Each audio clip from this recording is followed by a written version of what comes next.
So ವಿಷ ರಾಸಾಯನಿಕ ಒಳಸುರಿಗಳನ್ನು ಬಳಸದೆ, ಅನಗತ್ಯ ಉಳುಮೆ ಮಾಡದೆ ಮತ್ತು ಪ್ರಾಣಿ ತ್ಯಾಜ್ಯಗಳನ್ನು ಅವಲಂಬಿಸದೆ ಕೃಷಿ ಮಾಡಬೇಕು ಅನ್ನೋ ಉದ್ದೇಶದಿಂದ ನಾವು ಪ್ರಾರಂಭ ಮಾಡಿದ್ವಿ. ಅದನ್ನೇ ಮುಂದುವರ್ಸ್ಕೊಂಡು ಬರ್ತಾ ಇದ್ದೀವಿ. ರಾಸಾಯನಿಕ ರಹಿತ ಕೃಷಿ ಕಡೆ ಗಮನ ಕೊಟ್ಟಾಗ ಪ್ರಾಥಮಿಕವಾಗಿ ನಾವು ಗಮನಿಸೋದು ಮಣ್ಣು ಮತ್ತು ಮಣ್ಣಿನ ಆರೋಗ್ಯ. ಯಾವಾಗ ನಮ್ಮ ಮಣ್ಣು ಗುಣಮಟ್ಟದಿಂದ ಕೂಡಿರುತ್ತೆ, ಮಣ್ಣು ಆರೋಗ್ಯವಾಗಿರುತ್ತೆ, ಮಣ್ಣಿನಲ್ಲಿ ಜೀವಿಗಳು ಮತ್ತು ಸೂಕ್ಷ್ಮ ಜೀವಿಗಳ ಚಟುವಟಿಕೆ ಚೆನ್ನಾಗಿರುತ್ತೆ, ಆವಾಗ ಅಲ್ಲಿ ಬೆಳೀತಕ್ಕಂಥ ನಮ್ಮ ಸಸ್ಯಗಳು, ಬೆಳೆ ಸಸ್ಯಗಳಾಗಿರ್ಬೋದು, ಕಳೆ ಸಸ್ಯಗಳಾಗಿರ್ಬೋದು, ಅಲ್ಲಿ ಬೆಳೀತಕ್ಕಂಥ ಸಸ್ಯಗಳು ಆರೋಗ್ಯವಾಗಿರುತ್ತವೆ, ಆರೋಗ್ಯಪೂರ್ಣವಾಗಿ ಬೆಳೆಯುತ್ತವೆ. ಯಾವಾಗ ನಮ್ಮ ಸಸ್ಯಗಳು ಆರೋಗ್ಯವಾಗಿರುತ್ತೋ ಅವುಗಳಿಗೆ ಬಾಧೆಗಳು, ಕೀಟಬಾಧೆ, ರೋಗ ಬಾಧೆ ಎಲ್ಲವೂ ಸಹ ಕಡಿಮೆ ಇರುತ್ತೆ. ರಾಸಾಯನಿಕ ಕೃಷಿಯ ಅಳತೆಗೋಲುಗಳು, ಯಾರ್ಡ್ ಸ್ಟಿಕ್ಸ್, ಮೆಜರ್ಮೆಂಟ್ಸ್, ಓಕೆ, ಆ ಅಳತೆಗೋಲುಗಳನ್ನು ಅವರು ಇಳುವರಿ ಆಧಾರಿತ ಅಳತೆಗೋಲಾಗಿ ಇಟ್ಕೋತಾರೆ. ಇಳುವರಿ ಆಧಾರಿತವಾಗಿ, ಹೌದು, ಈಲ್ಡ್ ಬೇಸ್ಡ್ ಮ್ಯಾಟ್ರಿಕ್ಸ್, ಹೌದು, ಅದನ್ನು ಅವರು ಮುಖ್ಯವಾಗಿ ಅವರು ಅಳಿತಾರೆ. ಇವತ್ತು ರಾಸಾಯನಿಕ ಕೃಷಿನಲ್ಲಿ ಯಾರ ಹಿತಾಸಕ್ತಿ ಅಡಗಿದೆ? ರೈತನ ಹಿತಾಸಕ್ತಿ ಅಡಗಿದೆಯಾ? ಒಳಸುರಿಗಳನ್ನು ಮಾರತಕ್ಕಂಥ ಸಂಸ್ಥೆಗಳ ವ್ಯವಸ್ಥೆಗಳ ಮೇಲೆ ಅಡಗಿದೆಯಾ? ಅಥವಾ ರೈತನ ಉತ್ಪಾದನೆಯನ್ನು ಬಳಸಿ ಮೌಲ್ಯವರ್ಧನೆ ಮಾಡಿ ಒಂದು ಇಂಡಸ್ಟ್ರಿ, ಕಾರ್ಖಾನೆಗಳೇನು ನಡೀತಾ ಇದೆ ಅಥವಾ ಆಹಾರ ಉತ್ಪನ್ನಗಳನ್ನು ಪ್ರೊಸೆಸಿಂಗ್ ಮಾಡಿ ಕಳಿಸ್ತಾ ಇದ್ದಾರಲ್ಲ ಬೇರೆ ದೇಶಗಳಿಗಾಗ್ಬೋದು, ನಮ್ಮಲ್ಲೇ ಆಗ್ಬೋದು, ಯಾರ ಹಿತಾಸಕ್ತಿ ಇದರಲ್ಲಿ ಅಡಗಿದೆ? ಪ್ರಾಣಿ ತ್ಯಾಜ್ಯಗಳಿಂದ ನೀವು ಕೃಷಿಯ ಒಳಸುರಿ ನಿರ್ವಹಣೆ ಮಾಡುವಂಗಿದ್ರೆ ಅದು ಕೇಂದ್ರೀಕೃತ ವ್ಯವಸ್ಥೆಗೆ ಒಳಪಡುತ್ತೆ. ನೀವು ಕಟ್ಟಿಗೆ ಮಾಡಲೇಬೇಕು, ಹಸು ಕುರಿನಲ್ಲಿ ಕಟ್ಟಲೇಬೇಕು, ತೋಟ ತುಂಬ ಓಡಾಡ್ಕೊಂಬಂದು ಅದಕ್ಕೆ ಬೇಕಾದಂಥ ಹುಲ್ಲು ಸೊಪ್ಪನ್ನು ಕತ್ತರಿಸ್ಕೊಂಡು ತೊಗೊಂಡೋಗಿ ಅಲ್ಲಿ ಹಾಕಬೇಕು, ಅಲ್ಲಿರೋ ತ್ಯಾಜ್ಯನ ಕಲೆಕ್ಟ್ ಮಾಡಬೇಕು. ಅದಕ್ಕೆ ಬೇಕಾದ್ರೆ ಮೌಲ್ಯವರ್ಧನೆ ಮಾಡ್ಬೋದು. ಅದನ್ನು ಮತ್ತೆ ತಗೊಂಬಂದು ನಿಮ್ಮ ಗಿಡದ ಬುಡಕ್ಕೆ ನೀವು ಹಾಕಲೇಬೇಕು. ನಿಮ್ಮ ಮಣ್ಣಿಗೆ ಸಾಕಷ್ಟು ವಿಷಯಗಳನ್ನು ಸುರಿತೀರ, ನಿಮ್ಮ ಮಣ್ಣು ಜೀವಿಗಳನ್ನು, ಸೂಕ್ಷ್ಮ ಜೀವಿಗಳನ್ನು ಹರಣ ಮಾಡ್ತೀರ, ಅವುಗಳು ಕೆಲಸ ಮಾಡದಿರೋ ಥರ ನೋಡ್ಕೊತೀರ. ಆಮೇಲೆ ಏಕಬೆಳೆ ಪದ್ಧತಿಯನ್ನು ಅಳವಡಿಸಿ ಪ್ರಕೃತಿಲಿ ಇರ್ಬೋದಾದಂಥ ವೈವಿಧ್ಯತೆಯನ್ನು ಸಂಪೂರ್ಣವಾಗಿ ನಾಶ ಮಾಡ್ತಾ ಇದ್ದೀರಾ. ಎಲ್ಲಿದೆ ವೈವಿಧ್ಯತೆ? ನನ್ನ ಹತ್ರ ಫಾರ್ಮ್ ಇಕ್ವಿಪ್ಮೆಂಟ್ಸು, ಅಗ್ರಿಕಲ್ಚರ್ ಇಕ್ವಿಪ್ಮೆಂಟ್ಸ್ ಇರೋದೇ 4: ಒಂದು ಬ್ರಷ್ ಕಟ್ಟರು, ಒಂದು ಅರ್ತಗರು, ಒಂದು ಬ್ಯಾಕ್ ಸ್ಪ್ರೇಯರು, ಒಂದು ಮಿನಿ ರೋಟೋವೇಟರು. ನಮ್ಮ ರಾಸಾಯನಿಕವನ್ನು ಬಳಸಿ ಮಾಡ್ತಕ್ಕಂಥ ಕೃಷಿಕರಿಗೆ ನಮ್ಮ ಯೂನಿವರ್ಸಿಟಿಗಳು ಮತ್ತು ನಮ್ಮ ವ್ಯವಸ್ಥೆಗಳೇ ಪ್ಯಾಕೇಜ್ ಆಫ್ ಪ್ರಾಕ್ಟೀಸ್ ಬರೆದುಬಿಟ್ಟಿದೆ. ಜಿಕ್ಕಿ ಬೇಕಿ ಎಷ್ಟಪ್ಪ ಪುಸ್ತಕನೇ ಸಿಗುತ್ತೆ ಅದ್ರ ಬಗ್ಗೆ. ಹಾಗಾಗಿ ನಾವು ರಾಸಾಯನಿಕ ರಹಿತ ಕೃಷಿ ಮಾಡೋರು ನಮ್ಮದೇ ಆದಂಥ ಫ್ರೇಮ್ವರ್ಕ್ನ ನಾವು ಹಾಕೋತಾ ಬರ್ತೀವಿ. ನಾನು ಪ್ರಾಣಿಗಳನ್ನು ಸಾಕಿ ಅವುಗಳನ್ನು ನನ್ನ ತೋಟದಲ್ಲಿ ಮೇಯೋಕ್ಕೆ ಬಿಟ್ಟು ಅವುಗಳಿಗೆ ಗ್ರೀನ್ ಫಾಡರ್, ಹಸಿರು ಮೇವನ್ನು ಉತ್ಪಾದನೆ ಮಾಡಿ ಅದನ್ನೆಲ್ಲ ಕೊಟ್ಟು ಅವುಗಳಿಂದ ಬರ್ತಕ್ಕಂಥ ತ್ಯಾಜ್ಯಗಳನ್ನು, ಸಗಣಿ ಮತ್ತು ಗಂಜಲವನ್ನು ಸಂಗ್ರಹಣೆ ಮಾಡಿ ಮತ್ತೆ ನಾನು ಅದನ್ನು ತೋಟಕ್ಕೆ ಪುನರ್ಬಳಕೆ ಮಾಡಿ ಇವೆಲ್ಲವನ್ನೂ ನಾನು ಪ್ರಯತ್ನ ಮಾಡಿದ್ದೀನಿ. ಒಂದು ಹಂತದವರೆಗೆ ನನಗದು ಅರ್ಥ ಆಯಿತು. ಅದರಲ್ಲಿ ನಾನು ಏನು ಪ್ರಾಣಿಗಳ ನಿರ್ವಹಣೆ ಮಾಡ್ತೀನೋ ಆ ಸಮಯ ಮತ್ತು ಶ್ರಮ ಮತ್ತು ಅದಕ್ಕೆ ತೊಡಸ್ತಕ್ಕಂಥ ಸಂಪನ್ಮೂಲ, ಅದರಿಂದ ಬರ್ತಕ್ಕಂಥ ಒಂದು ಬೆನಿಫಿಟ್ಟು, ಇಳುವರಿ, ಅವೆಲ್ಲವೂ ಕಂಪೇರ್ ಮಾಡಿದಾಗ ನನಗೆ ಪ್ರಾಣಿಗಳನ್ನು ಸಾಕಿ ಕೃಷಿಯನ್ನು ನಿರ್ವಹಣೆ ಮಾಡೋದು ಕಷ್ಟಕರವಾಗಿ ಬಂತು.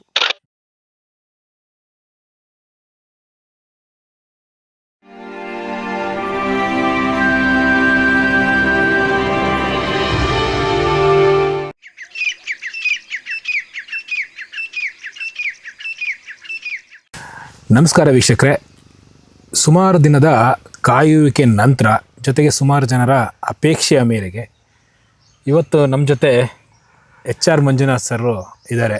ನಮ್ಮ ವಿವರ ಮಾರ್ಗದರ್ಶಕರು ಕೂಡ ಹೌದು. ಇವತ್ತು ಅವರ ದೊಡ್ಡಬಳ್ಳಾಪುರದ ಸಾಸಲು ಹೋಬಳಿಯಲ್ಲಿರುವಂತಹ ತೋಟ ಅಂತ ನಾವು ಕರಿಬೋದು. ಯಾಕಂತೇಳಿದ್ರೆ ಬಹುಶಃ ಸಾಸಲು ಒಂದು ಹೋಬಳಿಯಲ್ಲಿ, ದೊಡ್ಡಬಳ್ಳಾಪುರ ಇದರಲ್ಲಿ ಇತ್ತೀಚಿನ ದಿನಗಳಲ್ಲಿ ಒಂದು ತುಂಬ ಚೆನ್ನಾಗಿ ಒಂದು ವೈವಿಧ್ಯತೆಯಿಂದ ಕೂಡಿರುವಂತಹ ಒಂದು ತೋಟ ಅಂಥೇಳಿ ನಾವಿದನ್ನು ಗುರುತಿಸಬಹುದು. ಬಹುಶಃ ಕಮ್ಮಿ ಸಮಯದಲ್ಲಿ ಕೂಡ, ತುಂಬ ಕಡಿಮೆ ಸಮಯದಲ್ಲಿ. ಜೊತೆಗೆ ನೀವು ಈ ಬಯಲು ಸೀಮೆ ಮತ್ತು ಮಲೆನಾಡಲ್ಲೂ ಎರಡೂ ಜಾಗದಲ್ಲಿ ನೀವು ಒಂದು ಕೃಷಿಯ ಅನುಭವವನ್ನು ಹೊಂದಿದ್ದೀರಾ. ಇಲ್ಲಿಗೆ ತಕ್ಕಂತೆ ಮತ್ತು ಅಲ್ಲಿಗೆ ತಕ್ಕಂತೆ ಎರಡೂ ನಿಮಗೆ ಬೇರೆ ಬೇರೆ ಭಿನ್ನ ರೀತಿಯ ಒಂದು ಅನುಭವವನ್ನು ಕೊಡ್ತಾ ಇದೆ. ಈ ಹಂತದಲ್ಲಿ ನಾನು ಕೇಳಬೇಕು, ನಿಮ್ಮ ತೋಟದ ಬಗ್ಗೆನೂ ಅಲ್ಲ, ಅಥವಾ ನಿಮ್ಮ ಹಾಸನ ನಮ್ಮನೆ ತೋಟದ ಬಗ್ಗೆನೂ ಅಲ್ಲ, ಕೇಳಬೇಕಾಗಿರುವಂಥದ್ದು HR ಮಂಜುನಾಥ್ ಅವರ ಬಗ್ಗೆ. HR ಮಂಜುನಾಥ್ ಅಂದರೆ ಯಾರು? ನಮಸ್ಕಾರ ವೀಕ್ಷಕರೇ. ವಿವರ ಇನ್ಫೋವಾಹಿನಿ ಯೂಟ್ಯೂಬ್ ಚಾನಲ್ ವೀಕ್ಷಕರಿಗೆ ಮತ್ತು ಚಂದಾದಾರರಿಗೆ ಎಲ್ರಿಗೂ ನನ್ನ ನಮಸ್ಕಾರಗಳು. ಕಳೆದ ಹೆಚ್ಚು ಕಮ್ಮಿ 1 ವರ್ಷದ ನಂತರ ಹೆಚ್ಚಾಗಿ 1 ವರ್ಷ ಆಯ್ತು ಆಗಲೇ ನಾವು ಇವಾಗ ಈ ವಿವರ ಇನ್ಫೋ ವಾಹಿನಿ ಜೊತೆ ಕೈ ಜೋಡಿಸ್ಕೊಂಡು ಒಬ್ರಿಗೊಬ್ರು ಕಲಿತಾ ಇದ್ದೀವಿ, ಪ್ರಯಾಣ ಮಾಡ್ತಾ ಇರ್ತೀವಿ, ತೋಟದ ಭೇಟಿ ಮಾಡ್ತಿರ್ತೀವಿ, ಹೌದು, ಕಲಿತಾ ಇರ್ತೀವಿ. ಸೊ ಈ ಒಂದು ನನ್ನ ಮತ್ತು ವಿಶ್ವಾಸ್ ಪಾಲನ್ನವರ ಒಡನಾಟ ಈಗ 1 ವರ್ಷಕ್ಕೂ ದಾಟಿತು. ಅಂದರೆ ನಾವು ಆಗಸ್ಟ್ 24ರಿಂದ ಮುಂದೆ ಬಂದು 1 ವರ್ಷ ಆಗಸ್ಟ್ 24ರಿಂದ ನಾವು ಸ್ನೇಹಿತರೆ. ಸೊ ಅಟ್ಲೀಸ್ಟ್ ಮಾರ್ಚ್ 25ರಿಂದ ನಾವು ಈ ರೀತಿ ಕಾರ್ಯಕ್ರಮಗಳನ್ನು ಜೋಡಿಸ್ಕೊತಾ ಬಂದಿದ್ದೀವಿ.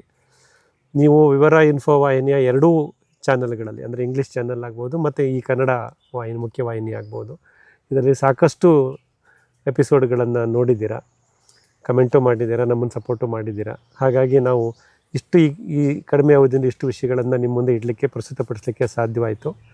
ಮುಖ್ಯವಾಗಿ ನಮ್ಮ 2 ಕೃಷಿ ಭೂಮಿ, ದೊಡ್ಡಬಳ್ಳಾಪುರ ತಾಲೂಕು ಸಾಸ್ಲು ಹೋಬಳಿ ಬನವತಿ ಗ್ರಾಮದಲ್ಲಿರ್ತಕ್ಕಂಥ MS ಫಾರ್ಮ್ ಆಗ್ಬೋದು, ಹಾಸನ ಜಿಲ್ಲೆ ಆಲೂರು ತಾಲೂಕು ಪಾಳ್ಯ ಹೋಬಳಿ ಕಿತ್ತಗಾನ ಮನೆ ಗ್ರಾಮದಲ್ಲಿರ್ತಕ್ಕಂಥ ನಮ್ಮನೆ ತೋಟ ಆಗ್ಬೋದು. ಈ 2 ಕೃಷಿ ಭೂಮಿಯ ನಮ್ಮ ಪಯಣದ ಜೊತೆಗೆ ಸಾಕಷ್ಟು ಕೃಷಿಕ ಮಿತ್ರರ ತೋಟಗಳಿಗೆ ಭೇಟಿ ಮಾಡಿ, ಇದೇ ಕ್ಯಾಮ್ರಾದ ಮುಂದೆ ಅವ್ರನ್ನ ಪರಿಚಯಿಸಿ, ನಿಮಗೆ ಅವರ ಕೃಷಿ ಪದ್ಧತಿಯನ್ನು ನಾವು ಅರ್ಥ ಮಾಡಿಕೊಂಡು ನಿಮಗೂ ಅದನ್ನು ತೆರೆದಿಡತಕ್ಕಂಥ ಒಂದು ಪ್ರಯತ್ನವನ್ನು ಈ ಕಳೆದ 1 ವರ್ಷದಲ್ಲಿ ನಾವು ಮಾಡ್ತಾ ಬಂದಿದ್ದೀವಿ.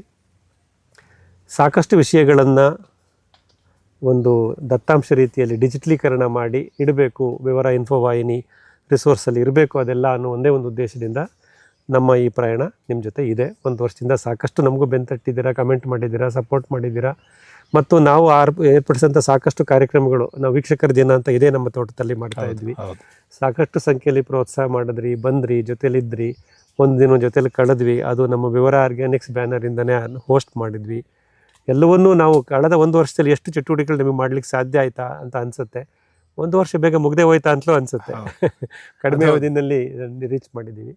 ಇದಕ್ಕೆಲ್ಲ ಪ್ರೋತ್ಸಾಹ ಕೊಟ್ಟಂತ ನಿಮ್ಗೆಲ್ಲರಿಗೂ ಮತ್ತೆ ಧನ್ಯವಾದಗಳನ್ನು ಹೇಳ್ತಾ, ವಿಶ್ವಾಸ್ ಅವರು ಇವತ್ತಿನ ವಿಶ್ವಾಸ್ ಅವರ ಏನ್ ಡೌಟ್ ಬಂತು ಅಂದ್ರೆ ಸರ್, 1 ನಿಮಿಷ ಡೌಟ್ ಏನ್ ಬಂತು ಅಂದ್ರೆ, ವೀಕ್ಷಕರಿಗೆ ಆಂಕರ್ ಯಾರು ಅಂತ ಡೌಟ್ ಬಂತು.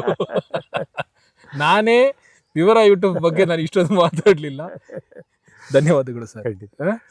ಏನಿಲ್ಲ, that is how the network grows. ಹೌದು, ಇವತ್ತು ನಾವು ಯಾವುದೇ ಕ್ಷೇತ್ರದಲ್ಲಿರಲಿ, ಇವತ್ತು ನಾನು ಕೃಷಿ ಕ್ಷೇತ್ರ ಆಯ್ಕೆ ಮಾಡ್ಕೊಂಡಿದ್ದೀನಿ 10 ವರ್ಷದಿಂದ. ಇದಕ್ಕೆ ಮುಂಚೆನೂ ನಾನು ಬೇರೆ ಬೇರೆ ಕ್ಷೇತ್ರಗಳಲ್ಲಿ ಕೆಲಸ ಮಾಡಿದ್ದೀನಿ. ಯಾವುದೇ ಕ್ಷೇತ್ರದಲ್ಲಿದ್ದರೆ ಇರಲಿ ವಿಶ್ವಾಸ್, ನಮಗೆ ಮುಖ್ಯವಾಗಿ ಬೇಕಾಗಿರೋದು ಪರಸ್ಪರ ಸಂಬಂಧಗಳು. ಸೊ ಮುಖ್ಯವಾಗಿ ನಾವು ಗಮನ ಕೊಡಬೇಕಾಗಿರೋದು ನೆಟ್ವರ್ಕಿಂಗ್ ಅಂತೀವಿ. ಸೊ ನಮ್ಮ ಒಂದು ಪರಸ್ಪರ ಗೆಳೆತನ, ಆಮೇಲೆ ಪರಸ್ಪರನ ಅರಿತುಕೊಳ್ಳುವಿಕೆ, ಆಮೇಲೆ ನಿಮ್ಮ ಸಮಯ ಮತ್ತು ಶ್ರಮವನ್ನು ನಾನು ಗೌರವಿಸಬೇಕು, ಮತ್ತು ನನ್ನ ಪ್ರಯಾಣವನ್ನು ನೀವು ಸಹ ಗಮನಿಸಬೇಕು.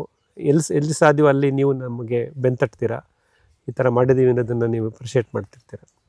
ಈ ಒಂದು ಪರಸ್ಪರ ಒಂದು ಪೂರಕವಾದಂಥ ಒಂದು ಸ್ನೇಹ ಸಂಬಂಧಗಳು ನಮ್ಮಲ್ಲಿ ಗಟ್ಟಿಯಾಗ್ತಾ ಬಂದಾಗ ಯಾವುದೇ ಒಂದು ಪ್ರಯಾಣದಲ್ಲಿ ನಮಗೆ ಸಿಹಿ ಅನುಭವಗಳೇ ಜಾಸ್ತಿ ಆಗ್ತಾ ಹೋಗುತ್ತೆ.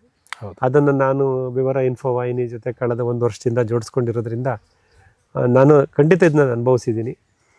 ಇದರಿಂದ ನನಗೆ ಸಾಕಷ್ಟು ವೈಯಕ್ತಿಕವಾಗಿ ಸಾಕಷ್ಟು ಅನುಕೂಲಗಳು ಸಹ ಆಗಿದೆ. ನಾನು ಯಾವತ್ತೂ ಈ ಥರ ಸೋಷಿಯಲ್ ಮೀಡಿಯಾದಲ್ಲಿ ಹೊರಗಡೆ ಬಂದವನಲ್ಲ.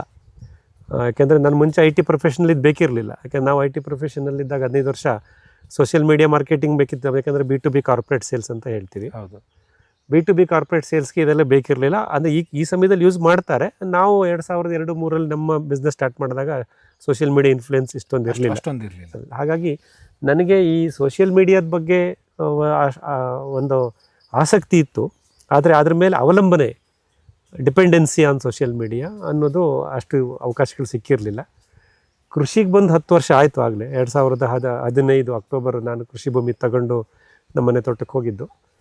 ಸೊ ಹಾಗಾಗಿ ಈ ಒಂದು 10 ವರ್ಷದ ಕೃಷಿ ಅನುಭವ ನನಗೆ ವೈಯಕ್ತಿಕವಾಗಿ ಆಗಿದ್ರೂ ಅದನ್ನು ಈ ಸೋಷಿಯಲ್ ಮೀಡಿಯಾದಲ್ಲಿ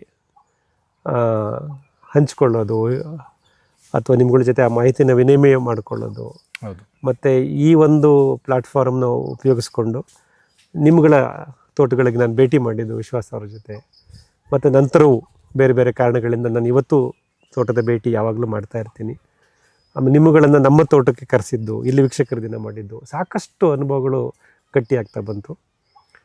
ಸೊ ಇದರಲ್ಲಿ ನನಗೆ ಏನು ಅನಿಸುತ್ತೆ ಅಂತಂದರೆ, ನಮ್ಮ ಕಲಿಯುವಿಕೆ ಒಂದು ಹಂತದವರೆಗೆ ಬರುತ್ತೆ. ಕಲಿತ ನಂತರ ನಮ್ಮ ಕಲಿಕೆಯನ್ನು ನಾವು ಎಲ್ಲೋ ಒಂದು ಕಡೆ ಓರೆ ಹಚ್ಚಬೇಕು. ಓರೆ ಹಚ್ಚಲಿಕ್ಕೆ ಸಮಾನ ಮನಸ್ಕರು ನಮ್ಮ ಜೊತೆ ಇರಬೇಕು. ಯಾವಾಗ ನಮಗೆ ಸಮಾನ ಮನಸ್ಕರು ನಮ್ಮ ಜೊತೆ ಇರ್ತಾರೋ, ಲೈಕ್ ಮೈಂಡೆಡ್ ಅಂತ, ಅವಾಗೇನಾಗುತ್ತೆ, ನಮ್ಮ ಒಂದು ಅಭಿಪ್ರಾಯಗಳ ಒಂದು ವಿನಿಮಯ ಆಗ್ತಾ ಹೋಗುತ್ತೆ. ನಾವು ಈ ಥರ ಮಾಡ್ತಾಯಿದ್ದೀವಿ, ಇದು ಈ ಥರ ಆಗಿದೆ, ನೀವು ಈ ಥರ ಮಾಡಿದ್ದೀರಾ, ನಿಮ್ಗೆ ಆ ಥರ ಆಗಿದೆಯಾ, ಈ ಥರನೂ ಮಾಡ್ಬೋದೇ, ಈ ರೀತಿಯ ಒಂದು ಪ್ರಯೋಗಗಳಿಗೆ ಪ್ರೇರಣೆಯೂ ಆಗುತ್ತೆ. ಅದೆಲ್ಲವನ್ನು ನಾನು ವೈಯಕ್ತಿಕವಾಗಿ ಈ ನಡುವೆ ನಾನು ಅದನ್ನು ಎಕ್ಸ್ಪೀರಿಯೆನ್ಸ್ ಮಾಡ್ಕೊತಾ ಇದ್ದೀನಿ, ಅನುಭವಿಸ್ತಾ ಇದ್ದೀನಿ. ಇದಕ್ಕೆ ವಿವರ ಇನ್ಫೋವಾಹಿನಿನೂ ಕಾರಣವಾಗಿದೆ, ವಿಶ್ವಾಸ ನಮ್ಮ ಆತ್ಮೀಯ ಸ್ನೇಹಿತರು ಅವರು ಕಾರಣವಾಗಿದ್ದಾರೆ, ಮತ್ತು ನೀವು ವೀಕ್ಷಕರು. ಸೊ ನೀವಂತೂ ಬಹಳ ನಿಮ್ಮದೇ ಆದಂಥ ಒಂದು ಫೀಡ್ಬ್ಯಾಕ್ ಏನು ಕೊಡ್ತೀರಾ ಅಥವಾ ಜೊತೆಗಿರ್ತೀರಾ, ಇವೆಲ್ಲವೂ ಇದೇ ಥರ ನಡ್ಕೊಂಡು ಬಂದಿದೆ. ನಮ್ಮ ಪ್ರಯತ್ನ ಇವತ್ತಿನಿಂದ ಮುಂದಕ್ಕೂ ಅಷ್ಟೇ ಇದೇ ಇರುತ್ತೆ ಅಂತ ಅನ್ಕೋತೀನಿ. ಅಂದರೆ ನಮ್ಮ ಕಲಿಕೆಯನ್ನು ಮುಂದುವರಿಸ್ತಾ ಹೋಗೋಣ. ನಮ್ಮ ಹಂಚಿಕೆಯನ್ನು ನಾವು ಯಾವುದೇ ರೀತಿ ನಿಸ್ಸಂಕೋಚವಾಗಿ ತಪ್ಪು ಮಾಡಿದ್ರೆ ಹೇಳ್ತೀವಿ, ಇಲ್ಲಿ ತಪ್ಪು ಮಾಡಿದ್ದೀವಿ ಅಂತ, ಸರ್ ಮಾಡಿರೋದನ್ನು ತೋರಿಸ್ಕೊಂತೀವಿ, ಇಲ್ಲಿ ಸರ್ ಮಾಡ್ಕೊಂಡಿದ್ದೀವಿ ಅಂತ, ಸರ್ ಮಾಡ್ಕೋಬೇಕಾಗಿದೆ ಅಂತಲೂ ಹೇಳ್ಕೊತೀವಿ. ಯಾವ ನಿಸ್ಸಂಕೋಚವಾಗಿ ನಾವು ಇದನ್ನು ಹೇಳ್ತಾ ಇರೋದನ್ನು ಮೋಸ್ಟ್ಲಿ ವೀಕ್ಷಕರು ನಮ್ಮ ಜೊತೆ ಜೋಡಿಸ್ಕೊಂಡಿದ್ದೀರಾ ಅಂತ ನಾನು ಅನ್ಕೊತೀನಿ. ನಮ್ಮ ಈ ಪಯಣ ಹೀಗೆ ಮುಂದುವರಿಯುತ್ತೆ. ಸಾಕಷ್ಟು ವಿಷಯಗಳ ಒಂದು ಅನುಭವ ಹಂಚಿಕೆ ಈ ಪ್ಲ್ಯಾಟ್ಫಾರ್ಮಲ್ಲಿ ಆಗಲಿ, ಮತ್ತು ಇದೆಲ್ಲ ದಾಖಲೀಕರಣ ಆಗಬೇಕು ಅನ್ನೋದೇ ಮುಖ್ಯ ಉದ್ದೇಶ. ಯಾಕೆಂದರೆ ನಾವೆಷ್ಟು ಈ ಇನ್ಫಾರ್ಮೇಷನನ್ನು ನಾವು ಡಿಜಿಟಲ್ ಫಾರ್ಮ್ಯಾಟಲ್ಲಿ ತಂದು ಯೂಟ್ಯೂಬಲ್ಲಾಗ್ಬೋದು, ಬೇರೆ ಮಾಧ್ಯಮಗಳಲ್ಲಾಗ್ಬೋದು, ನಾವು ಒಂದು ವಿವರಣೆ, ಈ ವಿವರಣೆಯನ್ನು ನಾವು ಎಲೆಕ್ಟ್ರಾನಿಕ್ ಫಾರ್ಮ್ಯಾಟಲ್ಲಿ, ಡೇಟಾ ಫಾರ್ಮ್ಯಾಟಲ್ಲಿ ಸ್ಟೋರ್ ಮಾಡ್ತಾ ಹೋದಾಗೆ ಮುಂದಿನ ಒಂದು ಹಂತದಲ್ಲಿ ಮುಂದಿನ ಜನಗಳಿಗೆ, ಮುಂದಿನ ಆಸಕ್ತ ಕೃಷಿಕರಿಗೆ ಇದು ಒಂದು ರೀತಿಯ ಒಂದು ರೆಫರೆನ್ಸ್ ಮೆಟೀರಿಯಲ್ ಕ್ರಿಯೇಟ್ ಆಗುತ್ತೆ. ಅವರೆಲ್ಲ ಗಮನಿಸ್ತಾರೆ, ಅನಲೈಸ್ ಸಹ ಮಾಡ್ತಾರೆ. ನಮಗಿಂತ ಬುದ್ಧಿವಂತರು ಜನ ಇದ್ದಾರೆ ನಮ್ಮ ಜೊತೆ, ಮುಂದೆ ಬರ್ತಾರೆ ಸಹ. ಅವ್ರುಗಳಿಗೂ ಇದು ಒಂದು ಪೂರಕವಾದ ಸ್ಟಡಿ ಮೆಟೀರಿಯಲ್ ಥರ ಹೊರಬರಬಹುದೇನೋ ಅನ್ನೋ ಒಂದು ಆಲೋಚನೆಯಿಂದ ಈ ಪಾಡ್ಕಾಸ್ಟಲ್ಲಿ ನಾನು ಇವತ್ತು ನಿಮ್ಮಗಳ ಜೊತೆ ಇದ್ದೀನಿ. ಮತ್ತೊಮ್ಮೆ ನಿಮ್ಮೆಲ್ಲರಿಗೂ ಸ್ವಾಗತ, ಮತ್ತು ವಿಶ್ವಾಸ ಅವರಿಗೆ ಕೃತಜ್ಞತೆಗಳು, ಧನ್ಯವಾದಗಳೇ ಹೇಳ್ಬಿಟ್ರು ಸರ್ ಅವಕಾಶಕ್ಕೆ.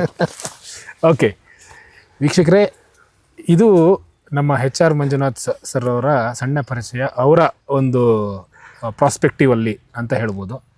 ಯಾಕಂದರೆ ನಮ್ಮ ಒಂದು ದೃಷ್ಟಿಕೋನದಲ್ಲಿ ಅವರು ಎಡೆಬಿಡದೆ ನಡೆಸ್ತಾ ಇರುವಂತಹ ಆ ಪ್ರಯೋಗಗಳು ಹೆಚ್ಚಿನ ಮಟ್ಟದಲ್ಲಿ ಯುವ ಒಂದು ರೈತರು ಏನಿದ್ದಾರೆ ಅವರಿಗೆ ಮಾರ್ಗದರ್ಶನ ಆಗ್ತಾಯಿದೆ ಅಂತ ಹೇಳಿಬಿಟ್ಟು ನಮಗೆ ಬರ್ತಿರುವಂತಹ ಮೆಸೇಜ್ಗಳಾಗಿರ್ಬೋದು, ನಮಗೆ ಬರ್ತಿರುವಂಥ ಕಾಲ್ಗಳಾಗಿರ್ಬೋದು. ಈವನ್ ಪ್ರತಿ ಬುಧವಾರ ಅವರು ಒಂದು ವೆಬಿನಾರ್ನ ನಡೆಸ್ತಾರೆ ಕೃಷಿಗೆ ಸಂಬಂಧಿಸಿದಂತೆ. ರಾತ್ರಿ 8:30 ಚಾಲೂ ಆಗುತ್ತೆ. ಸೊ ಅವರದ್ದೇ ಒಂದು ಮುಖವಾಣಿಯಲ್ಲಿ ಅದಕ್ಕೆ ಬಂದು ಸೇರಿ ಅಲ್ಲಿ ಪಡ್ಕೊಳ್ತಿರುವಂತಹ ವಿಚಾರಗಳು, ಅಲ್ಲಿ ಬರುವಂಥ ಪ್ರಶ್ನೆಗಳು, ಅದು ಎಷ್ಟು ಒಂದು ಉತ್ತೇಜನಕಾರಿಯಾಗಿರುತ್ತೆ ಅಂತ ಹೇಳಿದ್ರೆ, ಎಲ್ಲೋ ಒಂದು ಕಡೆ ನಾವು ಮಾಡ್ತಿರೋದು ಯಾರೋ ಒಬ್ಬರಿಗೆ ನಮಗೆ ಗೊತ್ತಿಲ್ಲದೇನೆ ತಲುಪ್ತಾ ಇದೆ ಅನ್ನೋದು ಒಂದು ಖುಷಿ ಕೊಡುತ್ತೆ. ಎಲ್ಲದಕ್ಕಿಂತ ಹೆಚ್ಚಾಗಿ ತಲುಪ್ತಿದೆ ಅನ್ನೋದಕ್ಕಿಂತ ಹೆಚ್ಚಾಗಿ ಅವರು ಅದನ್ನು ಅಳವಡಿಸ್ಕೊಳ್ತಾ ಇದ್ದಾರೆ, ಅವರ ತೋಟಗಳಲ್ಲಿ ಅದನ್ನು ಅಳವಡಿಸ್ಕೊಳ್ತಿದ್ದಾರೆ.